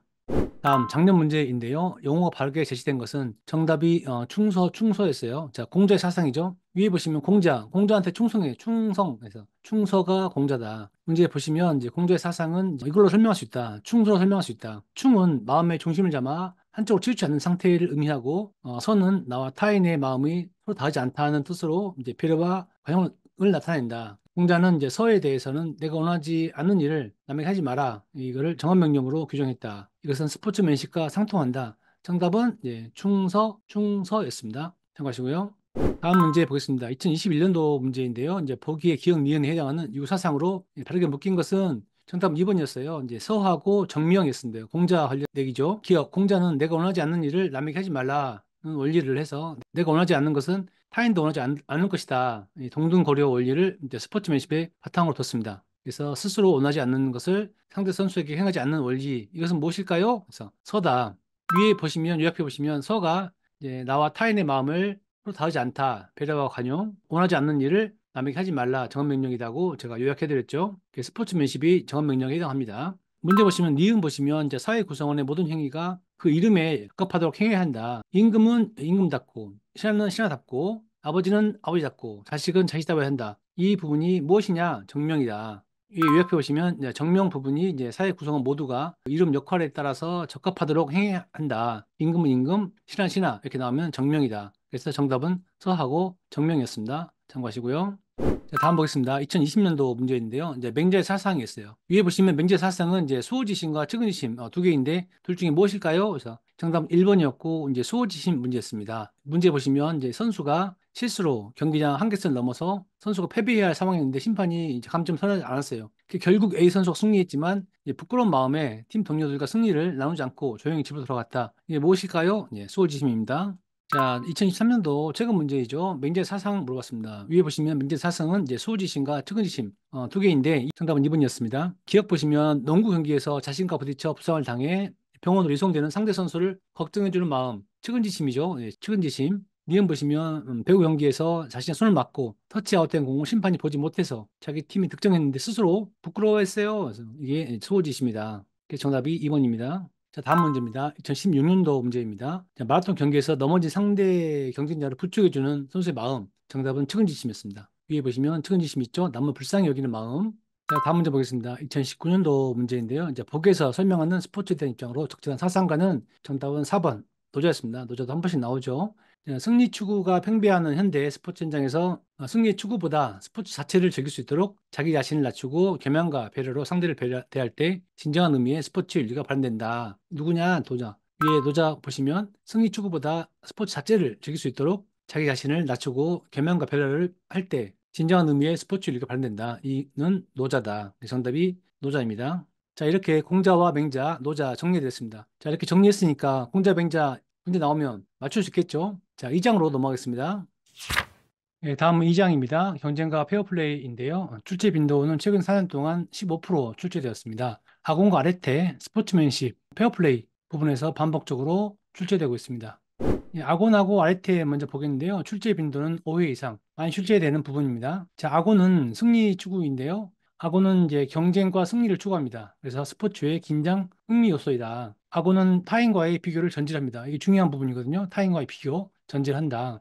카이오가 구분한 이제 놀이 요소 중 경쟁성을 기반으로 한 스포츠라고 할 수 있고요. 정리하면은 아고는 승리 추구고 이제 오른쪽 보시면 스포츠 경기의 긴장과 흥미를 불러일으킨다. 타인과 비교한다. 이게 핵심이고요. 자, 아레테는 이제 탁월성을 추구하는 건데 아레테는 이제 아곤보다 더 포괄적인 개념이에요. 타인을 비교하지 않고요. 아레테는 신체적, 도덕적 탁월성을 추구합니다.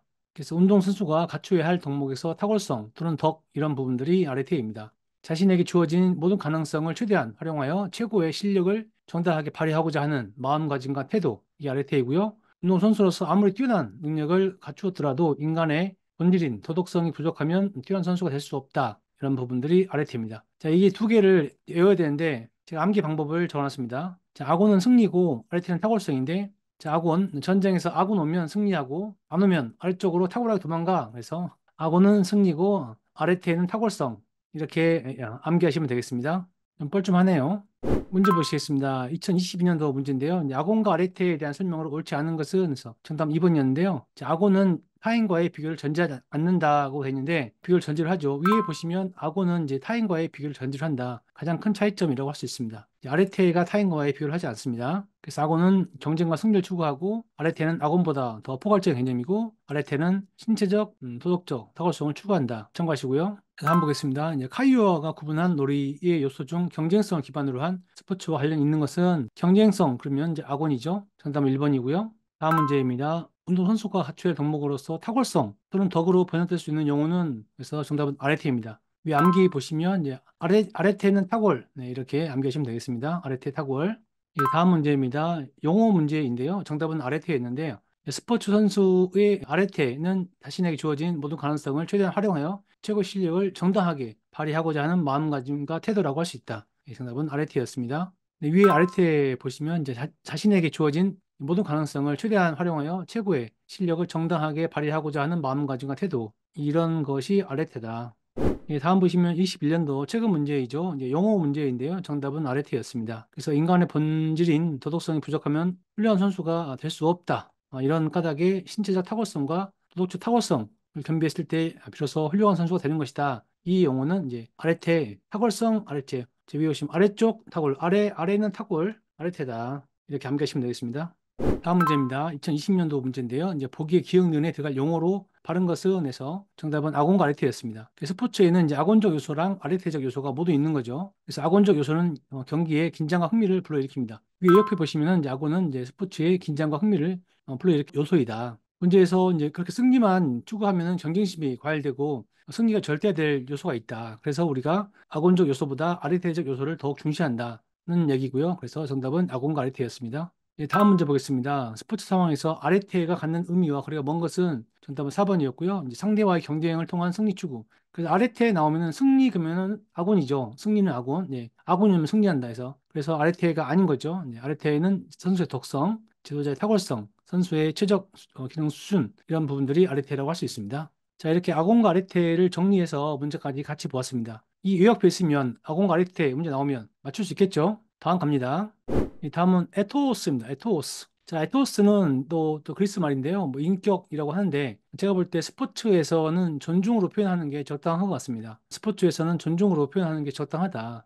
보편적 도덕, 이성적 윤리. 예를 들면 축구에서 상대 선수가 이제 부상으로 쓰러졌을 경우에 공을 밖으로 걷어내고 부상자를 돌보는 행위. 이런 부분들이 에토스입니다. 또 야구에서 타자가 맞아서 투수는 이제 모자를 벗어서 미안함을 표현하는 부분들. 이런 부분들이 에토스고요. 농구에서 큰 점수차로 이기고 있을 때에는 작전 타임을 하지 않고 이런 부분들이 다 에토스 부분입니다. 문제 같이 보겠습니다. 2017년도 문제인데요. 자, 괄호 안에 들어갈 용어는 정답은 이제 스포츠 에토스인데요. 축구에서 상대 선수가 부상으로 쓰러졌을 경우에 공을 밖으로 걷어차고 부상자를 돌보는 행위 이런 것을 스포츠 에토스라고 한다. 다음 보겠습니다. 에토스의 실천으로 적정하지 않은 것은 정답 2번인데요. 2번은 이제 배구에서 블로킹 할 때 훈련한 대로 네트에 손이 닿지 않도록 주의를 기울였다. 이건 에토스랑은 좀 무관하죠. 훈련 연습이라고 볼 수 있고요. 자, 에토스는 축구에서 상대 선수가 부상으로 쓰러져 걱정되는 마음, 또 야구에서 투수가 상대팀 타자에 맞아서 투수는 모자를 벗고 타자에게 미안함을 표현한 부분들, 농구에서 이제 큰 점차로 이기고 있을 때 감독은 상대를 배려하는 마음으로 작전 타임 풀지 않았다. 이런 부분들이 에토스라고 할 수 있습니다. 다음으로 일회성 문제인데요. 2015년도에 한 번 나왔었는데 알레아 한 번 나왔습니다. 알레아. 스포츠 윤리랑 관련 없는 것. 그래서 알레아는 이제 아무 노력 없이 행운을 얻고자 하는 것. 한번 뭐 갑자기 한 번 나왔었고요. 다음으로 작년 문제인데요. 앞에 문제랑 비슷하게 윤리적 규범 관련 없는 것. 그래서 정답은 스포츠 딜레마였습니다. 관련 있는 것은 이제 페어플레이, 스포츠 에토스, 스포츠 퍼슨십은 이제 스포츠맨십이랑 같은 말이라고 보시면 되겠습니다. 정답이 나온 게 스포츠 딜레마인데 스포츠 딜레마는 뭔가 선택에 좀 어려움이 있는 거죠. 근데 이거는 주로 규칙을 준수하지 않고 반칙하는 이제 그런 케이스입니다. 예를 들면은 이제 경고 세탁이 있어요. 경고 세탁은 이제 우리 축구에서 경고 한 장 받고 또 두 장 받으면 그 다음 경기에 못 나오는 경우거든요. 근데 그 다음 말고 그 다음 경기가 엄청 중요할 때 이제 고의로 반칙해서 경고를 받아가지고 다음 경기 결장을 하고 그 다음 경기에 나가고 이렇게 하는 그런 딜레마 같은 상황들 이런 것들이 이제 스포츠 딜레마입니다. 윤리랑 이제 관련이 없는 문제라서 스포츠 딜레마가 한번 나왔었고요. 이 다음 문제도 작년 문제인데요. 갑자기 이제 아크라시가 한번 나왔어요. 보기의 사례로 나타나는 품성으로서 스포츠인이 견장하지 않는 것은 그래서 보기에 있는 말이 이제 아크라시아인데요. 경기 규칙의 위반은 이제 옳지 않음을 알면서도 이제 불공정한 파울을 하는 거. 또 도핑이 그릇된 일이라는 것을 알고 있지만 뭐 기록 갱신과 승리를 위해서 도핑을 강행한다. 이런 것들이 이제 아크라시아라고 할 수 있습니다. 참고하시고요. 자, 이렇게 해서 에토스 관련 내용들 요약표랑 같이 문제 살펴봤습니다. 자, 이 요약표 있으면 에토스 문제 나오면 맞출 수 있겠죠? 자, 다음은 스포츠맨십, 페어플레이 부분인데요. 출제 빈도가 10번 이상 굉장히 많이 나왔어요. 어렵진 않은데 이 내용을 좀 알고 있어야 됩니다. 자, 스포츠맨십과 페어플레이를 뭐 비교하는 그런 부분들은 안 나왔고 스포츠맨십인가 페어플레이인가 이렇게 묻는 문제가 나왔거든요. 문제를 먼저 같이 보겠습니다. 2023년도 재작년 문제인데요. 이 박스 안에 보면은 가장 밖에 있는 게 이제 스포츠맨십이고 그 안에 있는 게 페어플레이고 그 안에 있는 게 규칙 준수고 스포츠맨십이 가장 큰 범위이고 그 안에 페어플레이가 있다. 이런 개념을 가지고 먼저 이해하시면 되겠습니다. 위에 천천히 볼 텐데요. 스포츠맨십, 페어플레이를 포함해서 가장 포괄적인 도덕 규범입니다. 스포츠에서 가장 포괄적인 규범 그러면 스포츠맨십입니다. 그래서 상대를 존중하고 최선, 공정성을 포함한 그 스포츠 참가자가 마땅히 따라야 할 준칙과 태도, 아낌없는 순수한 경쟁, 패배에 대한 겸허한 수용, 승자에 대한 아낌없는 박수, 적극적인 도덕적 마음가짐 이런 부분이 스포츠맨십이다. 핵심은 가장 포괄적이다. 오른쪽 보시면 가장 포괄적인 도덕 규범이다. 상대를 존중하고 최선, 공정 이런 게 스포츠맨십이다. 자, 페어플레이는 스포츠맨십 안에 있는 그런 개념인데요. 오늘날의 스포츠의 보편적 윤리예요. 그래서 경기에 임하는 도덕적 태도, 규칙 준수, 상대 존중, 패자 앞에서 과도한 승리나 세레모니는 페어플레이를 위반한 겁니다. 그래서 요약하면은 페어플레이는 이제 보편적인 윤리고 도덕적 태도, 규칙 준수, 경쟁자에 대한 배려 이런 것들을 페어플레이라고 할 수 있습니다. 그래서 문제 다시 보면은 스포츠 윤리 규범에서 이제 기억, 니은, 디귿을 물어봤는데요. 정답은 이제 기억이 스포츠맨십, 페어플레이, 규칙 준수였습니다.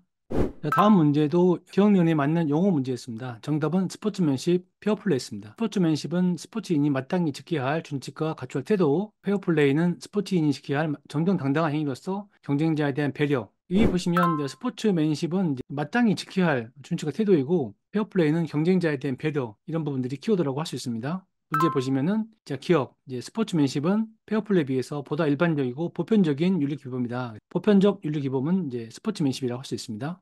다음 문제도 스포츠의 가장 포괄적인 도덕 규범은 스포츠맨십이다. 다음도 용어 문제인데요. 정답은 스포츠맨십이었습니다. 그래서 용어 문제에서 스포츠맨십이나 페어플레이나 둘 중에 하나 나오거나 두 개 같이 나오거나 이렇게 하거든요. 스포츠맨십과 페어플레이 중에서 선택하라 이런 문제는 현재까지는 없는 것 같아요. 보기 보시면 이제 상대 존중, 최선, 공정성, 스포츠 참가자가 마땅히 따라야 할 준칙과 태도 이러면 이제 스포츠맨십이라고 선택하면 되겠습니다. 다음 문제는 스포츠맨십에 대한 행위가 아닌 것은 정답 1번이었습니다. 그 패자에게 승리의 우월성을 과시한다든가 이거 아니죠. 과시는 상대를 존중하는 게 스포츠맨십이죠. 정답은 1번이었습니다. 다음 문제는 이제 스포츠맨십에 대해서 옳지 않은 것은 냈습니다. 정답 1번이었는데요. 이제 페어플레이에 비해 보다 구체적이고 상대적인 윤리 규범이다. 상대적인 게 아니고 이제 포괄적이죠. 참고하시고요. 자, 다음 문제입니다. 오늘날 스포츠 윤리 규범. 자, 규범은 이제 페어플레이나 스포츠맨십 둘 중에 하나인데 가장 보편적인 윤리다. 페어플레이. 두 개가 같이 나오진 않습니다. 스포츠 규범 하면은 이제 페어플레이 내지는 스포츠맨십인데 지금은 이제 페어플레이만 있으니까 이게 정답입니다. 다음 문제는 이제 페어플레이에 대한 문제로 적절하지 않은 것은 했습니다. 정답은 1번이었는데요. 이제 선수 개인의 의도나 목적에 따라 변화하는 도덕적 행위이다. 변하지 않죠. 변하지 않은 부분이 이제 페어플레이입니다. 자, 다음 일회성 문제이고요. 2017년도에 나왔는데요. 이제 스포츠맨십, 페어플레이 같은 윤리적 품성의 실천과 습관화를 강조하는 교육은 정답은 덕교육이었습니다. 이렇게 왜 이렇게 나온 거야? 갑자기 나왔네요. 자, 이렇게 요약표 가지고 스포츠맨십과 페어플레이에 대해서 요약 내용과 문제 같이 알아봤습니다. 스포츠맨십과 페어플레이 나오면 맞출 수 있겠죠? 자, 다음 갑니다. 자, 다음은 스포츠 규칙입니다. 그래서 출제 빈도가 5번 이상 많이 나왔죠. 자, 형식주의와 비형식주의가 있고 형식주의 안에 구성적 규칙, 규제적 규칙이 있습니다. 자, 형식주의는 스포츠 경기 형식이에요. 규칙을 준수하고 구성적 규칙과 규제적 규칙을 모두 포함하는 게 형식주의입니다. 형식주의 안에 있는 구성적 규칙은 스포츠 경기 구성에 관한 규칙이에요. 공간, 시간, 용품, 벌칙 등이 있고 규제적 규칙은 개 행동을 규제하는 반칙, 승부 조작, 도핑 이런 것도 있습니다. 이 두 개가 살짝 헷갈리는데 구성적 규칙은 스포츠 경기를 구성하는 그런 거에 대한 규칙이고 규제는 그 안쪽에 있는 좀 세부적인 행동들 규제하는 부분들이다. 그리고 비형식주의는 형식주의를 포함해서 관습과 윤리적인 면, 태도까지 포괄적으로 포함한다. 그 제가 고민을 했어요. 구성적이랑 규제가 좀 헷갈리는데 어떻게 좀 쉽게 외울까 해서 제가 나름대로 구성, 9개 성 망가지면 안 돼. 망가지면 재구성해야 돼 해서 구성이 좀 큰 개념이고 규제는 개인 행동 규제한다고 반칙이야. 그래서 규제는 이제 키워드가 좀 반칙 정도 되는 것 같고 구성은 좀 큰 개념이기 때문에 망가지면 안 되는 이런 개념을 가지시면 되겠습니다. 문제 같이 보겠습니다. 2017년도 문제인데요. 이제 보기에서 K 선수의 의도적 반칙을 비난하는 근거로 옳은 것은 그래서 정답 3번인데 이제 구성적 규칙이랑 이제 규제적 규칙이 나오는데요. 자, 레드팀과 블루팀의 농구 경기가 있는데 종료 2분을 남겨놓고 있어요. 레드팀은 1점 차로 지고 있고 팀 파울에 걸려 있어요. 근데 블루팀 P 선수가 공을 잡자 레드팀의 K 선수는 고의적으로 반칙을 해서 자유투를 허용했습니다. 경기 전체의 구성적 규칙을 위반한 것은 아니지만 반칙, 좀 규제적 규칙을 어긋나는 행동이다. 이런 부분입니다. 헷갈리시나요? 몇 개 보면 더 소홀하게 알 수 있습니다. 자, 다음 문제인데요. 비슷한 문제예요. 찬성의 입장으로 적절하지 않은 것은 1번 이제 구성적 규칙, 뭐 규제적 규칙인데 같은 내용이 결승전 1분 종료 1분 앞두고 지고 있는데 A팀의 선수 김태풍은 의도적 반칙을 합니다. 종주 반칙을 한 선수가 비난을 받기보다는 뛰어난 선수라면 오히려 칭찬하는 경우가 있는데 의도적 반칙을 해서 승리로 가져가려는 거예요. 그래서 이거는 구성적 규칙을 위반하는 것은 사실이지만 규제적 규칙 위반한 것은 아니다. 순서가 바뀐 거죠.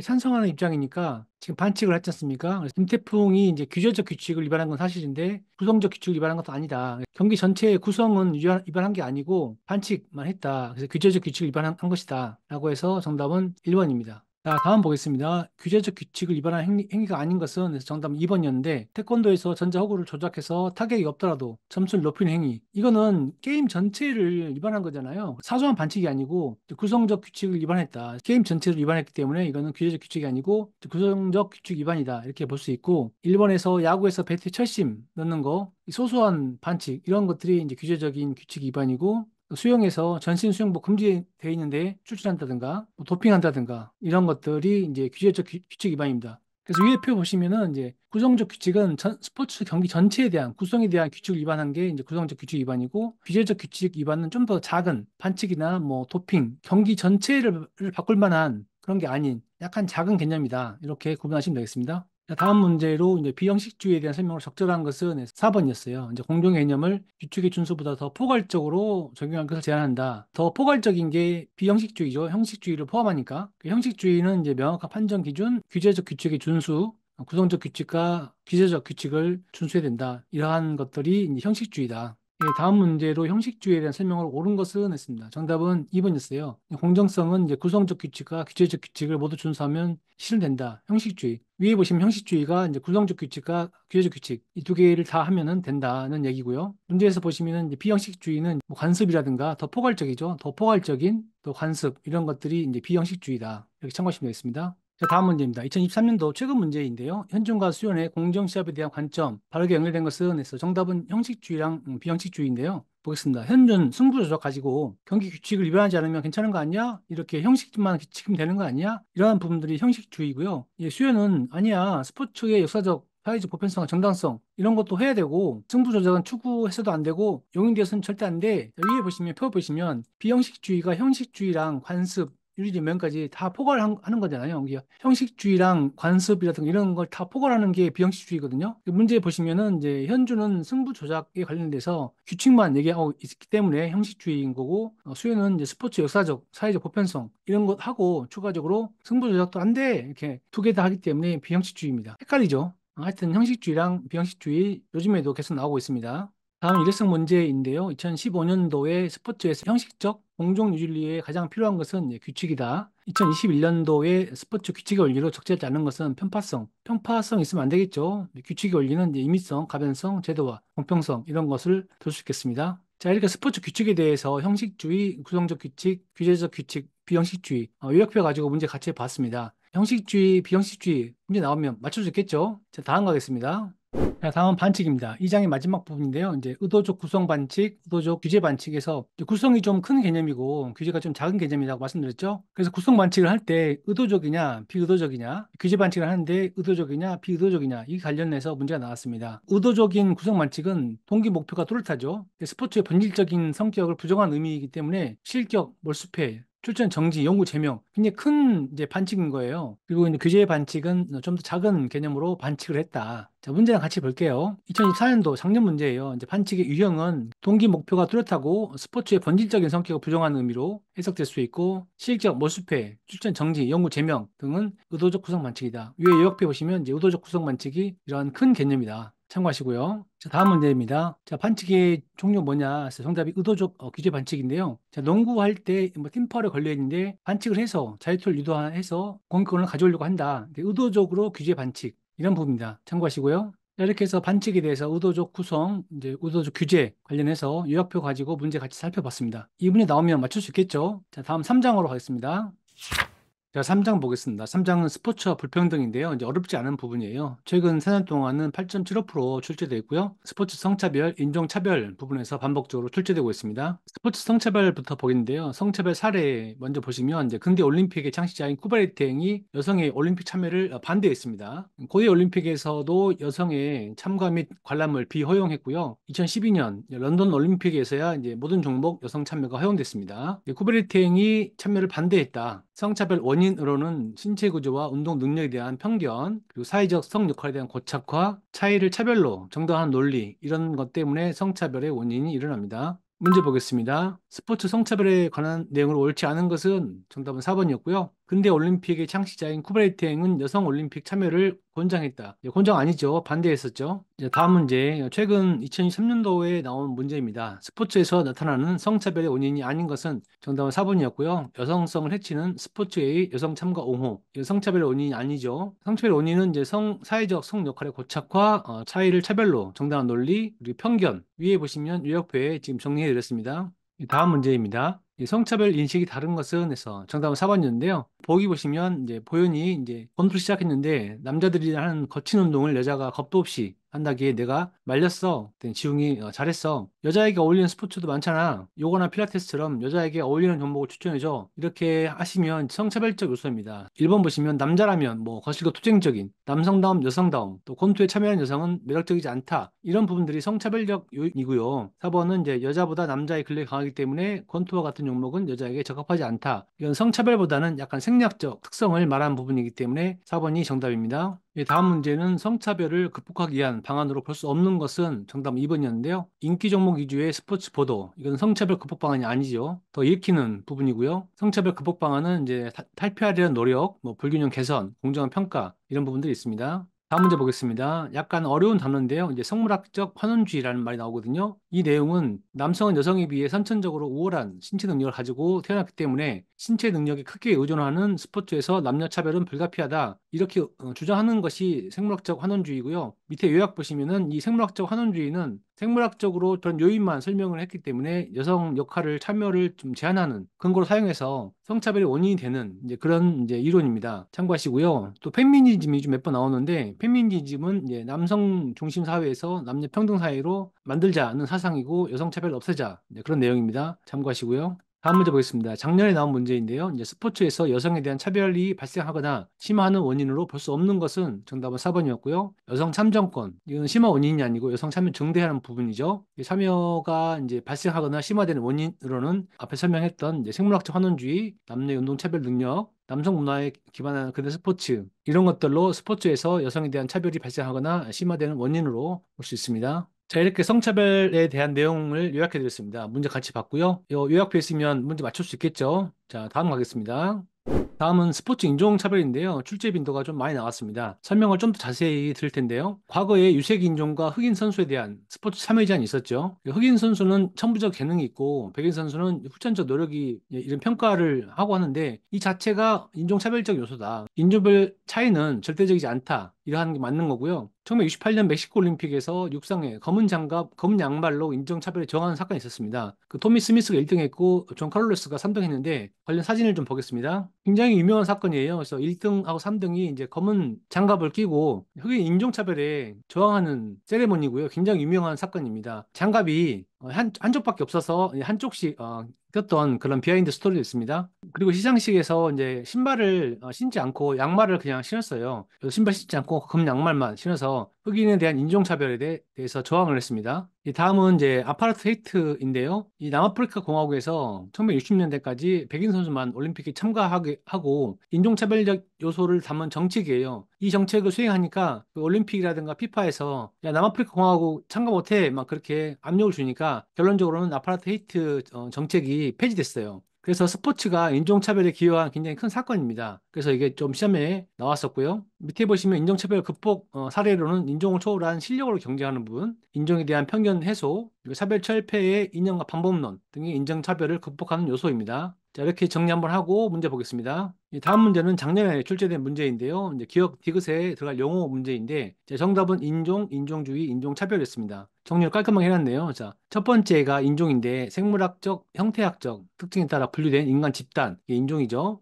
다음은 인종주의인데요. 특정 종목에 유리하거나 이제 불리한 인종이 실제로 존재한다는 사고방식의 인종주의죠. 자, 인종차별은 선수의 능력 차이를 특정 인종의 우월이나 열등으로 과장하여 차등을 조정하는 것. 이게 인종차별이죠. 정답은 인종, 인종주의, 인종차별 1번이었습니다. 자, 다음 문제 보겠습니다. 이제 보기에 대하여서 나타나는 스포츠 차별은 영은이 저 백인 선수는 성공하기 위해서 많은 노력과 땀을 흘리고 끝없는 자기 관리와 투지 이런 얘기를 하니까 또 영은은 또 흑인 선수가 구사할 수 있는 기술은 누구도 가르칠 수 없는 묘기야. 그래서 상현이 천부적인 재능이야. 이렇게 백인과 흑인에 대해서 뭔가 편견을 가지고 있는 게 인종차별입니다. 참고하시고요.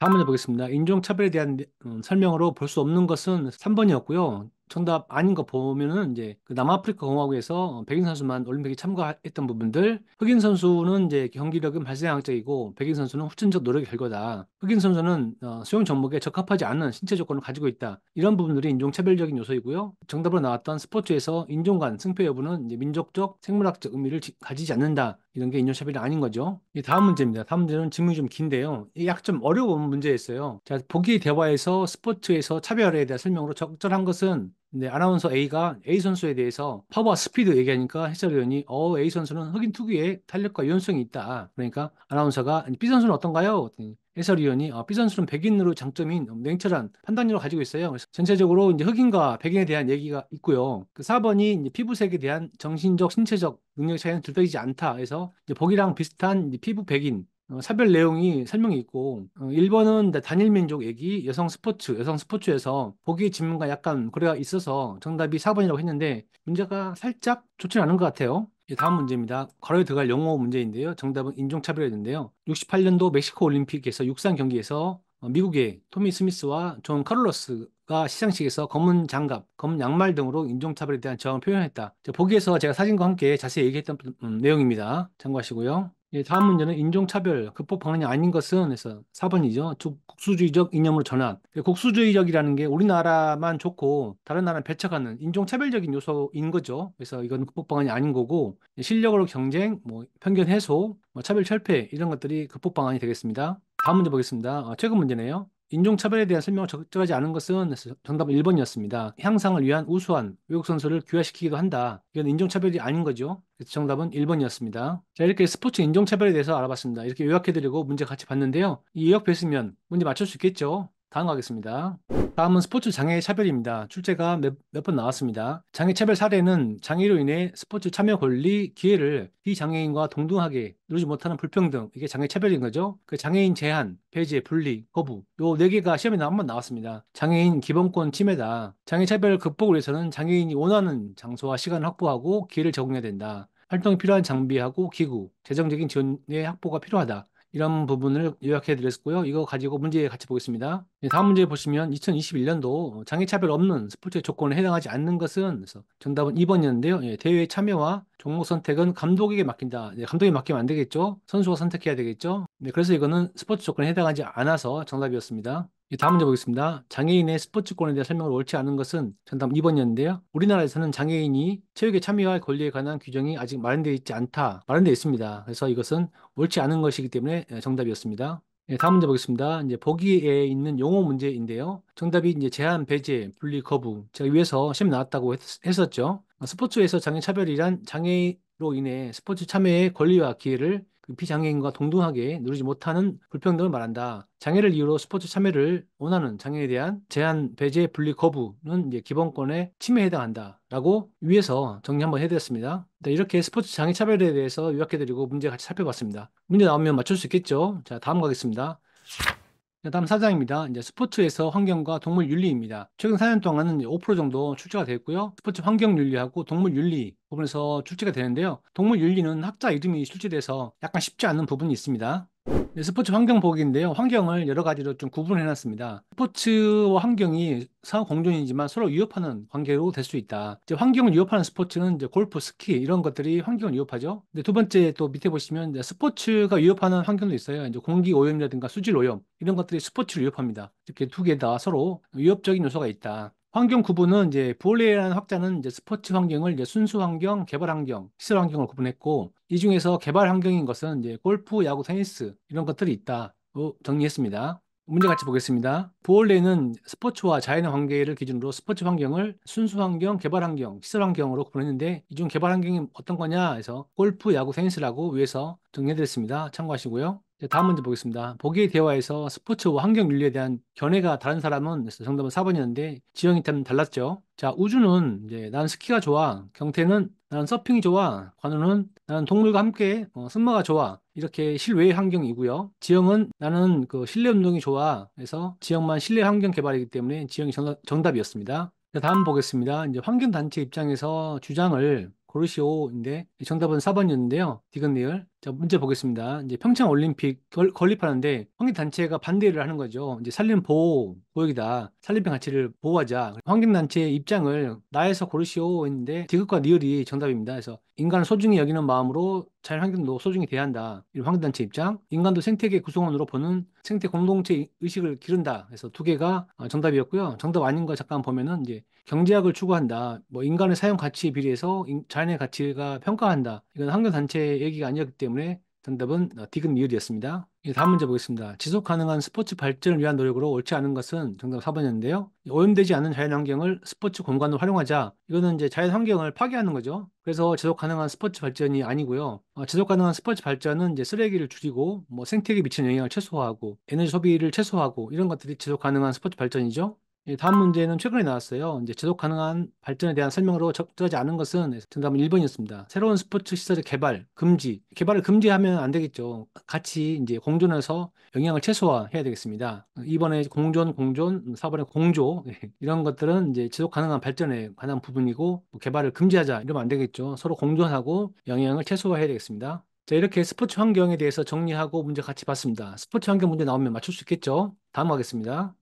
다음은 동물 윤리인데요. 동물 윤리 학자 이름이 좀 많이 나와요. 이제 피터 싱어가 몇 번 나왔고요. 종차별주의가 있는데 이 두 개를 좀 몇 번 반복해서 보셔야 될 것 같아요. 그래서 출제가 좀 많이 되고 있기 때문에 자, 갑니다. 자, 피터 싱어가 주장한 것은 이익평등 고려를 해야 된다. 고통을 느낄 수 있는 존재는 모두 도덕적으로 고려 대상이다. 동물 학대 가능성 있는 스포츠 종목을 폐지해야 된다. 이렇게 제시했어요. 동물도 이익에 맞는 동등한 대우를 받아야 된다. 그래서 쾌고 감수 능력을 얘기했습니다. 자, 쾌락과 고통을 느낄 수 있는 존재가 있기 때문에 동물도 이에 맞는 동등한 대우가 필요하다. 그래서 이익평등 고려를 원칙으로 해야 된다. 이런 주장을 피터 싱어가 했습니다. 다음으로 종차별주의는 자신에 속한 종은 옹호하고 다른 종은 배척하는 그런 게 종차별주의죠. 그래서 종차별주의에서는 동물을 경쟁을 위한 수단, 위를 위한 수단, 영웅을 위한 수단으로 이용하면 안 된다. 이제 그런 얘기를 했습니다. 자, 문제 같이 보겠습니다. 자, 다음 문제 보겠습니다. 윤리학자 맞추는 문제였고요. 정답은 이제 피터 싱어였는데요. 고통을 느낄 수 있는 존재는 이제 모두 도덕적 고려의 대상이 되어야 한다고 주장함으로써 동물 학대 가능성이 있는 스포츠 종목의 폐지 당위성을 제시한 윤리학자는 이제 피터 싱어입니다.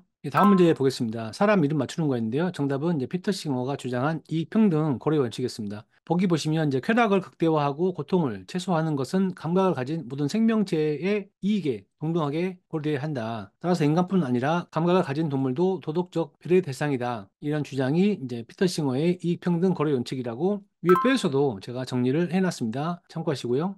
자, 다음 문제 보겠습니다. 이제 보기 가에 해당하는 윤리적 관점에서 제기할 수 있는 나의 상황의 문제점으로 가장 적절한 것은 정답 1번이었습니다. 피터 싱어 관련 내용인데요. 이제 가 보시면 만약 한 존재가 고통이나 행복이나 즐거움을 느낄 수 있다면 고려해야 할 것은 아무것도 없다. 이러한 것이 타자의 이익을 고려할 때 쾌고 감수 능력이라는 기준이 유일하게 옹호된 이유다. 쾌고 감수 능력을 강조했죠. 이 사람은 피터 싱어이고요. 나와 보시면 경마는 일정 거리를 말을 달려 그 빠르기를 겨루는 경기인데 이를 위해서 말들은 자신의 의지와 무관하게 고통스러운 훈련을 받고 비좁은 축사에 갇혀 살아야 된다. 그래서 이제 가에 이제 피터 싱어의 관점에서 이 문제점은 그 동물도 이익에 맞는 동등한 대우를 받아야 된다. 라고 주장했던 거죠. 그래서 정답이 1번이었습니다. 다음 문제 보겠습니다. 이제 종차별주의로 희생되는 동물 윤리의 문제로 볼 수 없는 것은, 그래서 정답은 4번이었고요. 이제 문제인 것은 경쟁을 위한 수단, 유의를 위한 수단, 연구를 위한 수단, 이 세 가지가 문제라고 제가 위에서 정리 한번 해드렸었죠. 이 세 가지가 문제이고 이동을 위한 수단은 동물 윤리의 문제라고 볼 수 없습니다. 참고하시고요. 다음 보겠습니다. 작년에 출제된 문제인데요. 이제 윤성의 윤리적 관점은 정답은 종차별주의인데 윤성이 밑에 있죠. 자, 진서가 투중기 봤는데 그 동물을 인간 오락 대상으로 하고 윤리적으로 허용될 수 없는 거 아니야? 했더니 윤성은 아니야, 난 다르게 생각해. 그 동물을 수단으로 활용할 수 있어. 이거 사람을 위해서 활용하면 되는 거 아니야? 이러한 게 종차별주의죠. 위에 보시면은 종차별주의가 이제 인간은 괜찮고 다른 종은 배척하는 게 종차별주의잖아요. 그래서 동물을 뭐 경쟁의 수단, 유의 수단, 연구를 위한 수단 이렇게 수단화하는 게 종차별주의입니다. 그래서 문제 보시면 윤성은 이렇게 동물을 도구로 활용하기 때문에 종차별주의라고 볼 수 있습니다. 자, 이렇게 동물 윤리 정리했습니다. 동물 윤리 나오면 맞출 수 있겠죠? 이 다음은 사람 이름 나온 거 중에서 테일러 보겠습니다. 테일러 3번 나왔는데요. 사람 이름 맞추기가 쉽지 않아요. 그래서 많이 나오는데 기출문제를 보시고 정답으로 나온 사람 위주로 좀 공부하시고 범위를 좀 더 넓혀가는 게 좋은 것 같습니다. 모르면 찍어야죠. 예. 자, 테일러 보겠습니다. 테일러는 자연중심 사상가인데 생태윤리에 대한 규칙을 불침해, 불간섭, 신뢰, 보상적 정의로 이제 구분했습니다. 스포츠에 대한 환경 오염 발생 시 스포츠 폐지를 권고했고요. 인간의 욕구를 위해서 동물의 생존권을 유지하는 스포츠를 금지해야 된다. 이렇게 주장했습니다. 문제 보시면 이제 보기에 설명하는 자연주의 중심 사상가는 정답 테일러였는데요. 그 생태 윤리에 대한 규칙, 불침해, 불간섭, 신뢰, 보상적 정의, 환경 오염, 동물의 생존권 이런 얘기를 한 사람이 테일러다. 자, 다음 문제 보겠습니다. 작년 문제이고요. 여기도 정답이 테일러였어요. 가해 문제를 해결하기 위해서 생명 중심 입장에서 나를 제시한 학자 이름으로 왔는데요. 환경 문제 관련해서 자연의 보존 가치의 충돌 이런 부분에 대해서 나를 주장했다. 이제 불침해 의무, 불간섭 의무, 신뢰 의무, 보상적 정의 의무 이렇게 주장한 사람은 누구냐 해서 테일러입니다. 그 사람 이름은 다 외우기가 쉽지 않기 때문에 기출문제를 보면서 정답으로 나온 사람 위주로 어떤 말을 했는지 이런 키워드 위주로 같이 보시면 되겠습니다. 다음 문제 보시면요. 테일러 관련인데 스포츠 활동 과정에서 다른 생명체를 해치는 행위는 테일러가 제시한 네 가지 중에서 어떤 거냐? 불침해의 의무입니다. 생명체를 해치면 안 된다. 좀 어렵게 나왔습니다. 자, 이렇게 테일러에 대해서 정리해봤습니다. 테일러는 맞출 수 있겠죠? 예, 다음 5장 가겠습니다. 자, 5장 보겠습니다. 스포츠와 폭력인데요. 최근 4년 동안은 출제 빈도가 6.25%입니다. 주로 스포츠 폭력, 스포츠 성폭력, 선수 폭력, 관중 폭력 이런 부분에서 반복적으로 출제되고 있습니다.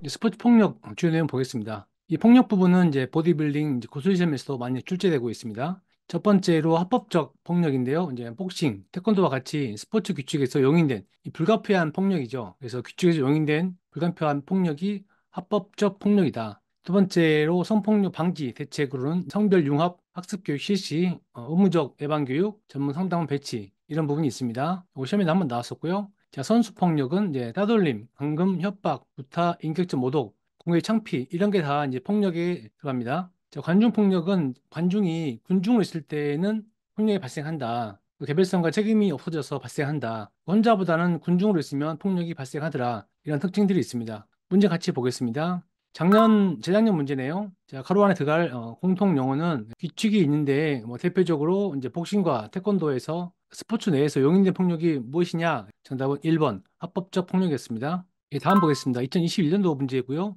스포츠에서 공격이 윤리적 이해하는 이유의 근거로 적절하지 않은 것은 해서 정답 3번이었고요. 적절한 거 보면은 이제 그 타인을 침해하지 않아야 되는 부분들 합법적인 이해해야 된다. 또 규칙 범위 내야 된다. 이런 것 때문에 이제 스포츠에서 공격이 윤리적 이유이고요. 이제 공격 당사자의 본능, 감정, 의지를 폭력적인 수단에서 관찰하는 것은 이제 폭력이 유발되는 거죠. 그래서 정답은 3번입니다. 다음 문제 보겠습니다. 스포츠 성폭력 방지책으로 적당하지 않은 것은 주변 사람의 묵인과 사회적 무관심, 이건 방지책이 아니죠. 성폭력이 더 늘어나겠죠. 다음 문제 보겠습니다. 성폭력 예방 또는 대처에 대한 설명으로 적절하지 않은 것은 정답은 4번이었고요.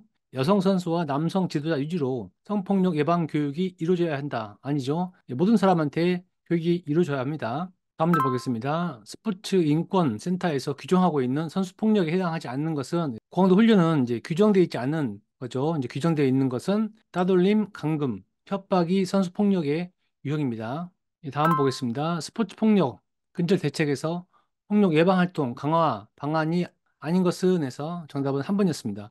폭력 가해 선수 보호 지원 방안은 아니죠. 가끔씩 폭력 가해 선수 보호 이런 게 나오던데 이게 항상 정답입니다. 다음 문제 보겠습니다. 경기장에서 발생하는 관중 폭력에 대해서 설명으로 옳지 않은 것은 정답 2번이었고요. 개별성과 책임감이 강한 개인화된 구성원에 의해서 일어난다. 네, 아니죠. 책임감이 없는 또 군중일 때 위에 요약해 보시면은 이제 관중 폭력은 관중이 이제 군중을 있을 때 발생하는 거죠. 그래서 문제에서는 이제 책임감이 강한 사람은 관중 폭력을 하지 않겠죠. 그래서 정답은 2번이고요. 다음 문제도 이제 관중 폭력에 대한 설명으로 적절하지 않은 것은 정답 3번이고요. 관중으로 있을 때보다 선수와 단둘이 있을 때 상대적으로 발생하기 쉽다. 아니죠. 단둘이가 아니고 군중으로 있을 때 발생하기 쉽다고 말씀드렸습니다. 다음 문제는 2020년도 최근 문제이네요. 자, 보기 설명하는 사건과 거리가 먼 것은 해서 정답은 이제 아파트 헤이트였는데 우리가 관중 폭력 얘기가 있었는데 아파트 헤이트는 앞에서 다뤘죠. 인종차별 정책이죠. 그래서 폭력과는 무관하다. 정답은 2번이다. 그래서 아파트 헤이트를 아는지를 한번 물어본 것 같아요. 자, 이렇게 해서 요약표 가지고 관련 문제 같이 봤습니다. 폭력 나오면 맞출 수 있겠죠? 자, 다음 가겠습니다. 다음은 스포츠 폭력 주요 내용 두 번째인데요. 이제 직접적 폭력, 구조적 폭력, 문화적 폭력 세 가지로 나눴는데 문제 먼저 보시면 작년도에 한번 나왔어요. 그 보기에서 스포츠에서 발생하는 폭력의 유형의 특징, 옳은 것만 모두 고른 것은 해서 정답이 다 맞음이었으며 그래서 요 내용들을 제가 위에 정리해놨습니다. 위에 표 보시면 직접적 폭력에는 이제 가시적, 파괴적, 상해를 입히려는 의도가 있는 행위, 구조적 폭력은 이제 비가시적이고 장기간 의도가 노골적이지 않지만 이제 관습처럼 반복되는 거, 문화적 폭력은 언어, 행동, 양식 등의 상징적 행위를 통해 가해하는 부분, 위해를 옳은 것이라고 정당화하는 문제가 되지 않도록 만들기도 합니다. 이런 부분들이 있습니다. 한 번 더 나오지 않을까 싶습니다. 참고하시고요. 다음은 스포츠 폭력 주요 학자 보겠습니다. 스포츠 윤리에서는 학자들이 많이 나옵니다. 한나 아렌트가 정답으로 한 번 나왔었고 지라르가 정답으로 두 번 나왔습니다. 한나 아렌트는 이제 악의 평범성이라고 해서 오랫동안 폭력이 지속되고 계속 폭력 행위가 지속되는 것을 이제 악의 평범성이라고 주장을 했고요. 다음은 지라르입니다. 이제 모방적 경쟁, 폭력 원인을 공격 본능이 아닌 모방적 경쟁 관계라고 주장했습니다. 그래서 한나 아렌트는 약의 평범성, 그래서 오랫동안 폭력이 지속되는 부분들, 지라르는 이제 모방적 경쟁 부분, 폭력이 모방적 경쟁 관계다 이렇게 주장을 했습니다. 지라르는 이제 발음을 짧게 하면은 이상한 욕이 되겠네요. 문제 보겠습니다. 2018년도 문제고요. 이제 보기 내용을 가장 잘 설명할 수 있는 개념과 학자, 정답이 악의 평범성 한나 아렌트인데요. 스포츠계에서 오랫동안 폭력이 죄책감 없이 습관처럼 행해지고 있다. 이렇게 이제 오랫동안 폭력하는 부분들, 그래서 폭력적이고 억압적인 행위가 지속될 수밖에 없다. 이걸 주장하는 게 악의 평범성 한나 아렌트입니다. 다음 문제 보겠습니다. 폭력을 설명한 학자 이름 맞추는 거였는데요. 정답이 4번이었습니다. 4번은 홉스가 아니고 이제 지라르였는데요. 자기가 좋아하는 운동선수의 폭력을 따라 하게 되듯이 인간 폭력의 원인을 공격 본능이나 자연 상태가 아닌 모방적 경쟁 관계라고 주장했다. 이 사람은 홉스가 아니고 지라르입니다. 그래서 정답이 4번이었고요. 다음 문제입니다. 최근에 나온 2022년도 문제입니다. 이제 폭력 설명 학자 맞추는 거 있는데요. 이제 정답이 4번이었습니다. 지라르. 자신과 닮고자 하는 운동선수를 모방하게 되듯이 인간 폭력의 원인을 공격 본능이 아닌 모방적 경쟁 관계에서 찾는다. 이 사람은 지라르. 바르게 연결된 게 지라르 4번이었습니다. 자, 스포츠 폭력 주요 학자 한나 아렌트하고 지라르 나오면 맞출 수 있겠죠. 다음 갑니다. 6장 보겠습니다. 경기력 향상과 공정성. 최근 4년 동안은 7.5% 출제됐고요. 여기선 도핑 부분이 반복적으로 출제되고 있습니다. 이 도핑 부분은 이제 보디빌딩 구술시험에서도 굉장히 많이 출제됐고 스포츠 윤리에서도 굉장히 많이 출제되었습니다. 도핑의 정의, 종류, 행위, 방기 부분 같이 보겠습니다. 자, 도핑의 정의, 운동 성적을 향상시킬 목적으로 약물을 사용하거나 특수한 처치를 하는 게 도핑입니다. 도핑의 종류는 물리적 조작, 화학적 조작, 유전자 조작, 기술 도핑 등이 있습니다. 도핑 행위는 아나볼릭 스테로이드, 가장 대표적이죠. 적혈구 생성 촉진 인자, 투여 이라는 것들이 있습니다.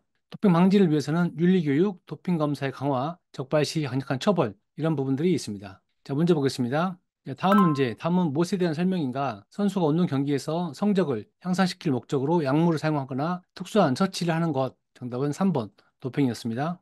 다음 보겠습니다. 도핑 행위로 볼 수 없는 것은 자, 원래 정답이 1번이었고 3번이 복수 정답 추가됐는데요. 정답 아닌 거 먼저 보게 되면 아나볼릭 스테로이드, 도핑이죠. 적혈구 생성 촉진 인자 투여. 위에서 보시면 도핑 행위에다가 정리해 놓은 그대로 나왔습니다. 자, 정답으로 원래는 이제 1번 이제 식이요법을 통한 이제 글리코겐 로딩. 이제 글리코겐은 도핑 약물이 아니죠. 우리 음식물 섭취하면 포도당이 이제 글리코겐 형태로 축적이 되는데 글리코겐은 도핑이 아니고 그래서 이게 정답인데 3번에 이제 프로야구에서 압축 배트 사용은 이제 기술 도핑이 있어 도핑에 해당이 되거든요. 그런데 사람들이 의지가 많아가지고 알았다 정답 해줄게 해서 3번도 정답으로 해줬습니다. 다음 문제 보겠습니다. 효과적인 도핑 금지 방안이 아닌 것은 신약 개발. 도핑 금지 방안은 윤리교육, 검사 강화, 강한 처벌. 이 요약표 보시더라도 윤리교육, 검사 강화, 적발시, 강력한 처벌 내용이 있죠. 예, 다음 문제입니다. 도핑 방지를 위한 방안. 옳지 않은 것은 정답 4번이었고요. 네, 윤리교육, 도핑 검사 강화, 처벌. 이게 방지 방안이죠. 같이 나왔고 정답만 약간 달라졌어요. 승리에 대한 보상 강화. 도핑이 증대되는 요인이죠. 다음 문제로 이제 보기에서 해당하는 도핑 금지 이유가 뭐냐? 정답이 이제 부정적 역할 모형인데요. 지문 보시면 청소년 선수들이 유명 선수의 도핑을 모방할 가능성이 크며 그렇게 될 경우 약물 오남용이 사회적으로 크게 확산될 위험이 있다. 이게 이제 부정적 역할 모형입니다. 참고하시고요. 다음 문제입니다. 세계 반도핑 규약에서 규정하고 있는 도핑 금지 방법이 아닌 것은 해서 정답은 3번이었고 금지하고 있는 게 이제 물리적 조작, 화학적 조작, 유전자 도핑. 요약표에 보시면은 도핑 종류의 세 가지 정리되었습니다. 그래서 침수력 활용은 규정하고 있는 도핑 금지 방법이 아닙니다. 정답은 3번이었고요. 다음 문제 보겠습니다. 스포츠 현장에서 발생하는 도핑의 원인 모두 고른 것은 다 맞음이어서 모두 도핑의 원인입니다. 수행 능력 향상, 승리, 욕구, 물질적 보상 이런 것들이 도핑의 원인이 될 수 있죠. 다음 문제입니다. 2023년도 문제고요. 스포츠 선수의 유전자 도핑을 반대해야 하는 이유로 적절한 것을 모두 고른 것은 정답은 4번 다맞음이었습니다. 그 선수의 신체 실험, 두 번째 유전자 조작, 인간의 본질을 훼손하는 부분, 그 선수를 우생학적 개량의 대상으로 만들기 때문에 유전자 도핑을 반대한다. 그 이유입니다. 이 다음 문제는 작년도 문제입니다. 자, 보기 대화에서 논란이 되는 도핑 종류는 지원이 마라톤에서 2시간에 벽이 깨졌어요. 그래서 성인이 이번 기록은 특수 제작된 신발을 신고 다녔다. 이런 부분들이 이제 기술 도핑이고요. 또 수영의 전신 수영복, 야구의 압축 배트 이런 것들이 이제 기술 도핑에 해당하는 거죠. 다음 문제입니다. 최근에 나온 2022년도 문제입니다. 스포츠 경기에 적용되는 과학 기술에 대해 설명으로 옳지 않은 것은 해서 정답은 2번이었는데요. 야구의 압축 배트, 최첨단 수영복 등은 경기의 공정성 확보에 기여한다. 그렇지 않죠. 이런 것들이 공정하지 않은 거죠. 이 부분은 뒤에서 한번 다시 보겠습니다. 다음 문제입니다. 2023년도 최근 문제인데요. 이제 기술 도핑에서 정답 공정성, 방금 앞에 봤던 문제랑 같은 문제라고 또 볼 수 있어요. 수영할 때 우리가 2028년 베이징 올림픽 때 25개의 세계 신기록이 나왔는데 이게 그 세계 최첨단 수영복이라고 불리는 LGR 레이서 전신 수영복이죠. 이거 하면은 이제 수영의 속도를 2% 이상 향상한다고 알려져 있어요. 이러한 것들이 이제 기술 도핑인데 이러한 문제가 뭐냐? 이거는 이제 공정성 추구 때문에 도핑으로 이제 금지해야 된다라고 되어 있는 거죠. 이러한 과학 기술들이 이제 공정성을 해치는 요인으로 해서 기술 도핑에 해당한다. 이렇게 참고하시면 되겠습니다. 자, 다음 문제입니다. 최근에 나온 2023년도 문제이고요. 국제육상에서 출전 금지 사례가 있는데 그 이유가 3번 기술적 불공정인데요. 2011년도 대구 세계육상 선수권대회에서 의족 스프린터를 착용했는데 의족 탄수 너무 좋아가지고 출전을 허용하지 않았어요. 그 이유가 뭐냐 해서 그 이유는 이제 기술적 불공정이다. 정답은 3번이었습니다. 다음 문제 보겠습니다. 도핑을 금지해야 하는 이유에 대해서 가장 관련이 깊은 것은 해서 정답이 원래는 3번이었는데 1번이 복수 정답으로 추가됐습니다. 독이 보시면 러시아는 이제 국가가 주도적으로 자국 선수들에게 원치 않는 금지 약물을 사용하게 하고 도핑 검사 결과를 조작하였다. 그래서 정답은 3번 강의로 했는데 공정성도 보기의 사례와 관련이 있어요. 그래가지고 이의가 많아가지고 복수 정답으로 추가했습니다. 다음 문제 보겠습니다. 도핑 검사에서 선수의 역할 및 책임, 적절하지 않은 것은 4번이었는데 적절한 건 먼저 보겠습니다. 실효 채취가 언제든 가능하도록 해야 된다. 의료진에게 운동선수임을 고지해야 된다. 도핑 방지 기구에 협력해야 된다. 이게 적절한 거고요. 4번은 치료 목적으로 처방되어 사용한 물질에 대해서는 책임지지 않는다. 그렇지 않습니다. 치료 목적이더라도 약물에 책임을 져야 합니다. 정답은 4번이었습니다.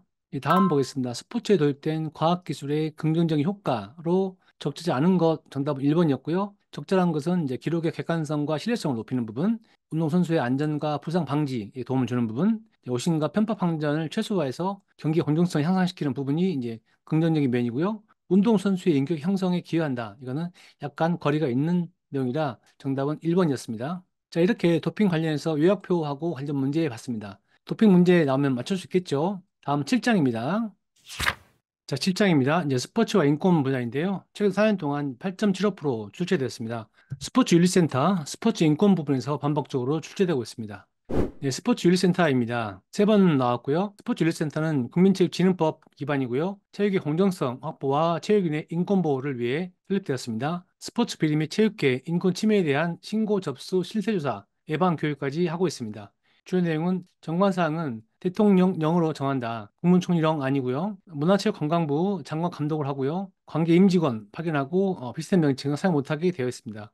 관련 문제 보겠습니다. 국민체육진흥법 제18조에 의거하여 체육의 공정성 확보와 체육인의 인권보호를 위해 단체는 정답 1번 스포츠윤리센터였습니다. 다음 문제 보겠습니다. 최근 문제인데요. 체육의 공정성 확보와 체육인의 인권보호를 위해 설립된 스포츠 인권센터 역할로 적절하지 않은 것은 정답은 3번이었습니다. 3번 신고자 및 가해자에 대한 치료와 상담, 법률 지원, 임시보호 연계. 가해자 아니죠. 피해자를 위해서 치료해야 되겠습니다. 가해자가 나오면 보통 정답이 됩니다.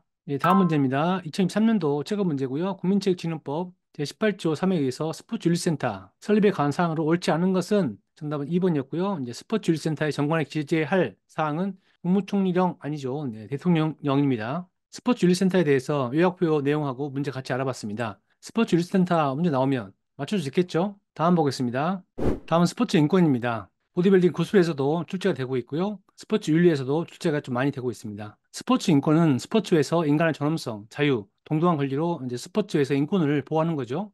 최저학력제는 학생 선수들이 학력이 일정 수준에서 미달될 경우에는 출전이 제한하는 조치이고요. 초등학교는 50%, 중학교는 40%, 고등학교는 30% 기준인데요. 그래서 학생 선수들의 이제 기초 학력을 보장하기 위해서 만든 취지입니다. 문제 같이 보겠습니다. 2018년도 문제인데요. 스포츠 인권에 대한 설명으로 옳지 않은 것은 정답 3번이었습니다. 스포츠 종목이나 대상에 따라 상대적으로 보장되는 권리이다. 상대적 아니죠. 누구에게나 보장되는 권리입니다. 다음 문제입니다. 선수 체벌을 금지하는 이유로 적절하지 않은 것은 정답 2번이었고요. 금지하는 이유는 인권 침해, 스트레스, 수동적 태도를 길러주기 때문에 선수 체벌을 금지하고 있고요. 경기력 향상에 효과가 없기 때문이다. 이것은 선수 체벌 금지 사유가 아니죠. 정답은 2번이었고요. 다음 문제입니다. 보기의 법 또는 헌장이 지향하고 있는 개념으로 적절한 것은 정답 2번 스포츠와 인권이었습니다.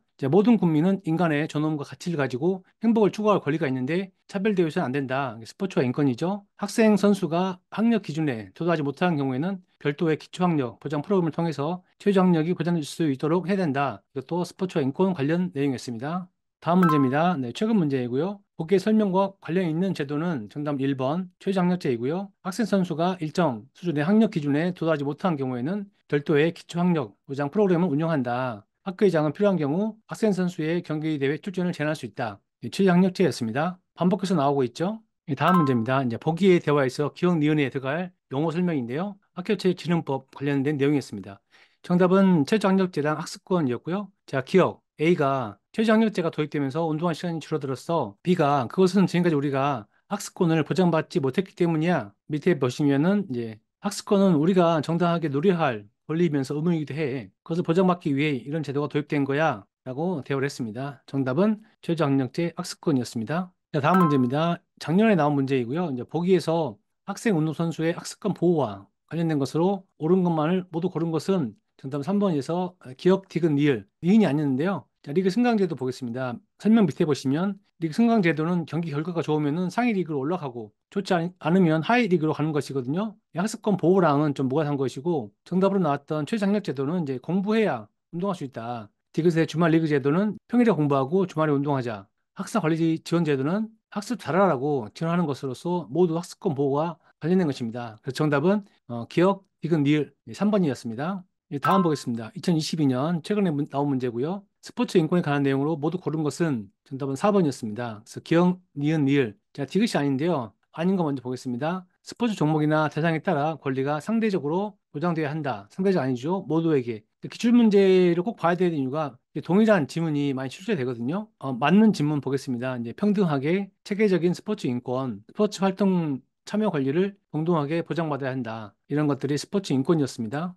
다음 문제 보겠습니다. 장애인 선수들의 인권 향상 방안으로 적절하지 않은 것은 정답은 1번이었고요. 적절한 내용 먼저 보시면 이제 교육이나 홍보가 잘 되어야 되겠죠. 안정적인 지원도 돼야 되겠고 시설 확충도 돼야 되겠습니다. 장애인 선수들에게 비장애인과 동일한 훈련량과 지도 방법으로 적용한다.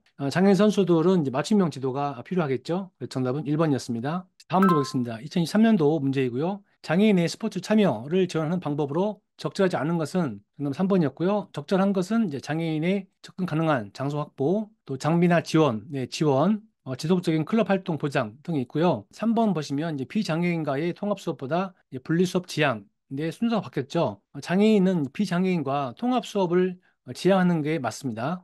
이렇게 스포츠 인권 분야 정리해드렸고 관련 내용 같이 봤습니다. 스포츠 인권과 최저학력제 나오면 문제 맞출 수 있겠죠? 예, 다음 8장 가겠습니다. 네, 8장 보겠습니다. 스포츠 조직과 윤리입니다. 이제 마지막 장이고요. 최근 4년 동안은 5% 정도 출제되고 있습니다. 심판과 스포츠 윤리 원칙과 정의 부분에서 반복적으로 출제되고 있습니다. 네, 심판 관련 문제는 5회 이상 출제되고 있고요. 심판 개인 윤리하고 사회 윤리가 나오고 있습니다. 심판 개인 윤리는 자율성, 참정성, 도덕성, 객관성, 품위, 공정성, 전문성 등이 있고요. 공정성에는 선수 이익을 동등하게, 중립성, 개인 감정을 배제하는 부분이 있고요. 전문성에는 정확한 판단을 낼 수 있도록 오랜 경험과 훈련이 필요합니다. 심판 개인 윤리 말고 사회 윤리는 협회나 기구의 도덕성과 밀접한 연관이 있습니다. 자, 문제 보겠습니다. 2017년도 문제인데요. 심판의 도덕적 조건 중에 개인 윤리 측면이죠. 자율성, 청렴성, 도덕 신념 이런 게 개인 윤리 측면이고 심판 평가제를 도입해서 오심 누적 시 자격을 박탈하는 등 엄격히 대처해야 된다. 이건 개인 윤리가 아니고 이제 제도 개선에 관련 문제가 되겠습니다. 정답은 2번입니다. 다음 문제 보겠습니다. 심판에게 요구되는 개인 윤리적 덕목에 대한 설명으로 적절하지 않은 것은 앞의 문제랑 같은 유형입니다. 그 판정의 신뢰성을 높이는 제도를 도입해야 된다. 이건 개인 윤리가 아니죠. 제도 개선에 관한 문제이기 때문에 정답은 2번이었습니다. 다음 문제 보겠습니다. 보기에 기억니은에 해당하는 심판의 덕목인데요. 정답은 2번으로 공정성, 전문성인데요. 공정성, 심판은 선수의 이익을 동등하게 대우하는 엄격한 중립성을 가져야 하며 개인적 감정을 배제해야 한다. 공정성에 관한 부분이고요. 전문성은 심판은 한 번 내린 판정을 번복하기 힘들기 때문에 정확한 판정을 낼 수 있는 오랜 경험과 훈련이 필요하다. 그래서 공정성과 전문성인데요. 위에 요약해 보시면 이제 공정성과 전문성 제가 정리했습니다. 다시 한번 말씀드리면 공정성은 선수 이익이 동등하게 중립성, 개인 감정을 배제하는 부분이 필요하고요. 전문성은 정확한 판정을 낼 수 있는 오랜 경험과 훈련이 필요하다. 이렇게 정리해 볼 수 있겠습니다. 자, 다음 문제 보겠습니다. 이제 보기에 기억 니은에 알맞은 용어는 정답은 1번으로 개인 윤리하고 사회 윤리였습니다. 자, 심판의 윤리는 이제 개인 윤리하고 사회 윤리가 복합적으로 있는데요. 자, 개인 윤리는 심판 개인의 공정성, 청렴성 등의 인격적 도덕성을 의미하며 사회윤리는 협회나 기구의 도덕성과 밀접한 연관을 지닌다고 해서 개인윤리, 사회윤리가 정답이었습니다. 자, 다음 문제입니다. 2023년도 문제고요. 스포츠에서 심판 윤리에 관한 설명으로 옳지 않은 것은 정답은 4번이었습니다. 심판은 이 동등 고려의 원칙에 따라 전례 약한 팀에게 유리한 판정을 할 수 있다. 이렇게 하면 안 되겠죠? 그래서 정답은 4번이었습니다. 자, 다음 문제입니다. 심판의 오심을 바로잡기 위한 방안으로 적절하지 않은 것은 정답은 2번이었고요. 적절한 것은 이제 반복 훈련, 상임 심판, 제도의 확립과 적절한 보수, 심판의 질적 향상을 위한 교육 기회 확대 이런 부분이고요. 심판의 권위의식 강화와 명예심 고취 이런 것은 이제 오심을 바로잡기 위한 방안으로 적절하지 않습니다. 그래서 정답은 2번이었습니다.